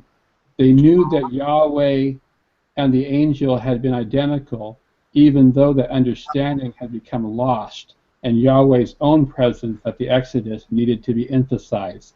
And they knew that Yahweh and Elohim were not identical, but had represented different aspects of the second deity. See chapter 7. They knew that Yahweh was manifested in human form as high priest, king, and judge. In the centuries between the exile and the Christian era, both fusion and confusion occurred. Yahweh was identified with Elyon, and his angel acquired a separate existence, but no name. Anthropomorphism and the vision of God were suppressed. The original distinction between Yahweh and Elohim was lost, as is apparent from the various ways in which Philo and the rabbis explained it. See chapters 7 and 8. They were obviously remembering something, but what was left to the needs of the moment? The corrupted Hebrew text of Deuteronomy 32:43, which describes Yahweh as judge and expiator, lost its original context when it lost its sons of God. The Greek, however, which kept the sons of God and presumably a knowledge of the original meaning of the verse, appears in Hebrews 1:6 as part of the description of Jesus. Another indication that the first Christians saw in Jesus Yahweh coming as judge and high priest. Yeah, and that's the thing earlier in this paragraph that I liked was they knew that Yahweh was manifested in human form as high priest, king, and judge. That's Jesus, high priest, king, and judge. Well, yeah, but that's Jesus in specifically Hebrews. Yeah, exactly, yeah. But I think that's pretty orthodox too, isn't it? I mean, he is the manifestation of Yahweh. It's after the fact. The king. Yes. He's king. Yeah, exactly. So, and remember, her argument is not that this view of Jesus was a later development, but that this was the original view of Jesus, that he was a manifestation of Yahweh on earth. He was Yahweh on earth. He was king. He was high priest. He was judge. Does she go into detail? Does anyone know if she goes into detail? Does she go into Pauline and to the epistles with this? You'll have to ask John or Dale. Okay.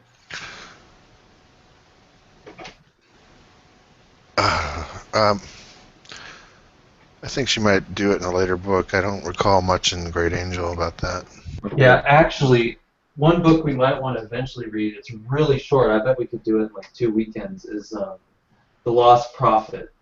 And that's all about the Enochic literature and how it influenced Jesus. And so obviously it's probably going to have a lot of this stuff we're talking about. Yeah. Also by Margaret. That's the one I don't have.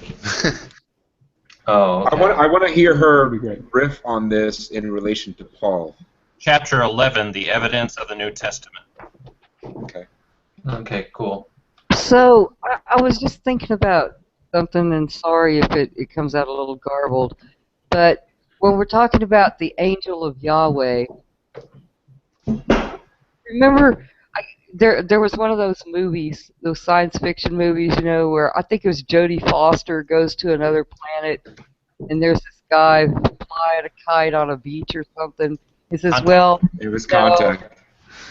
Yeah, and he's like, well, you know, I appeared to you this way because this is basically the only way you can process my appearance, and that maybe that's sort of like what the angel of Yahweh is. Like, you can't really see Yahweh as he is, and so when you see the angel of Yahweh, you're seeing Yahweh, but you're seeing this projection that he gives you so that you can take in this appearance, and it's sort of like something you can understand.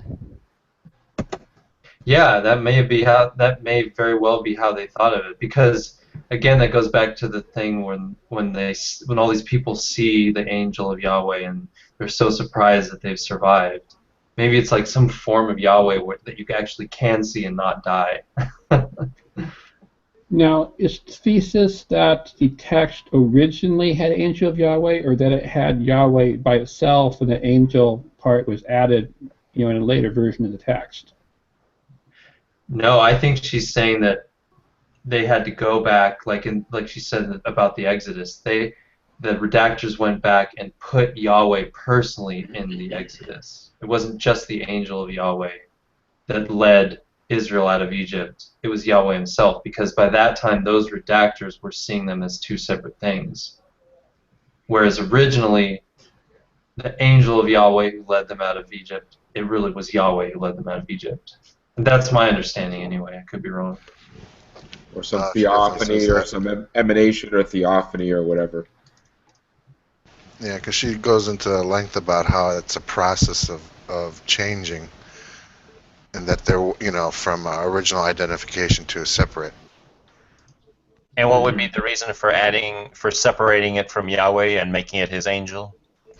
To This is get a rid of different the understanding. anthropomorphism of people actually, actually seeing Yahweh. Mm-hmm. So seeing, some angel or manifestation or something Some in human Yahweh, form. yeah, would make it more But if- palatable to a later theology. Someone might think. Right, like a Jesus. Yeah. If Yahweh didn't appear and instantly fry somebody, how would they know that seeing God would kill you if they never saw him? Only the angel. Well, Just common everybody sense. knows that there are dragons at the edge of the world. Yeah, John, it is known. That's what I thought. Yeah. I just have to ask the question. Yeah, I don't know why. I don't know where that belief originally came about. There be dragons out there. Yeah. Okay, well, any final thoughts on this, on what we've read so far, or chapter 3? No? I just have one question. Go for it. So is Miss Barker's view that Jesus is a angel of Yahweh, or I the think that's manifestation? I think that's what she's going to conclude eventually. We haven't gotten to that part of the book yet. So Yeah. is this Yahweh as? He's Yahweh and the angel of Yahweh, because it's all which the is same actually thing. very orthodox. Yep. It's also very Mormon. Yes, but is this Yeah. Yahweh as the equal to El or an angel of El? As son an of El. angel. Yeah, son of El. Because El is on top. Because he's right, not the father. El is the father, right? And the son is Jesus Christ, a.k.a. Yahweh. Exactly. So when you see, her argument would be when you see the Father and the Son in the New Testament, it's really referring to El and Yahweh or Jesus, which are those latter two are the same thing. In the whole She's explaining how it is that Jesus can be God and the Son of God, because that was the Jewish understanding of Yahweh as a son of El. Right.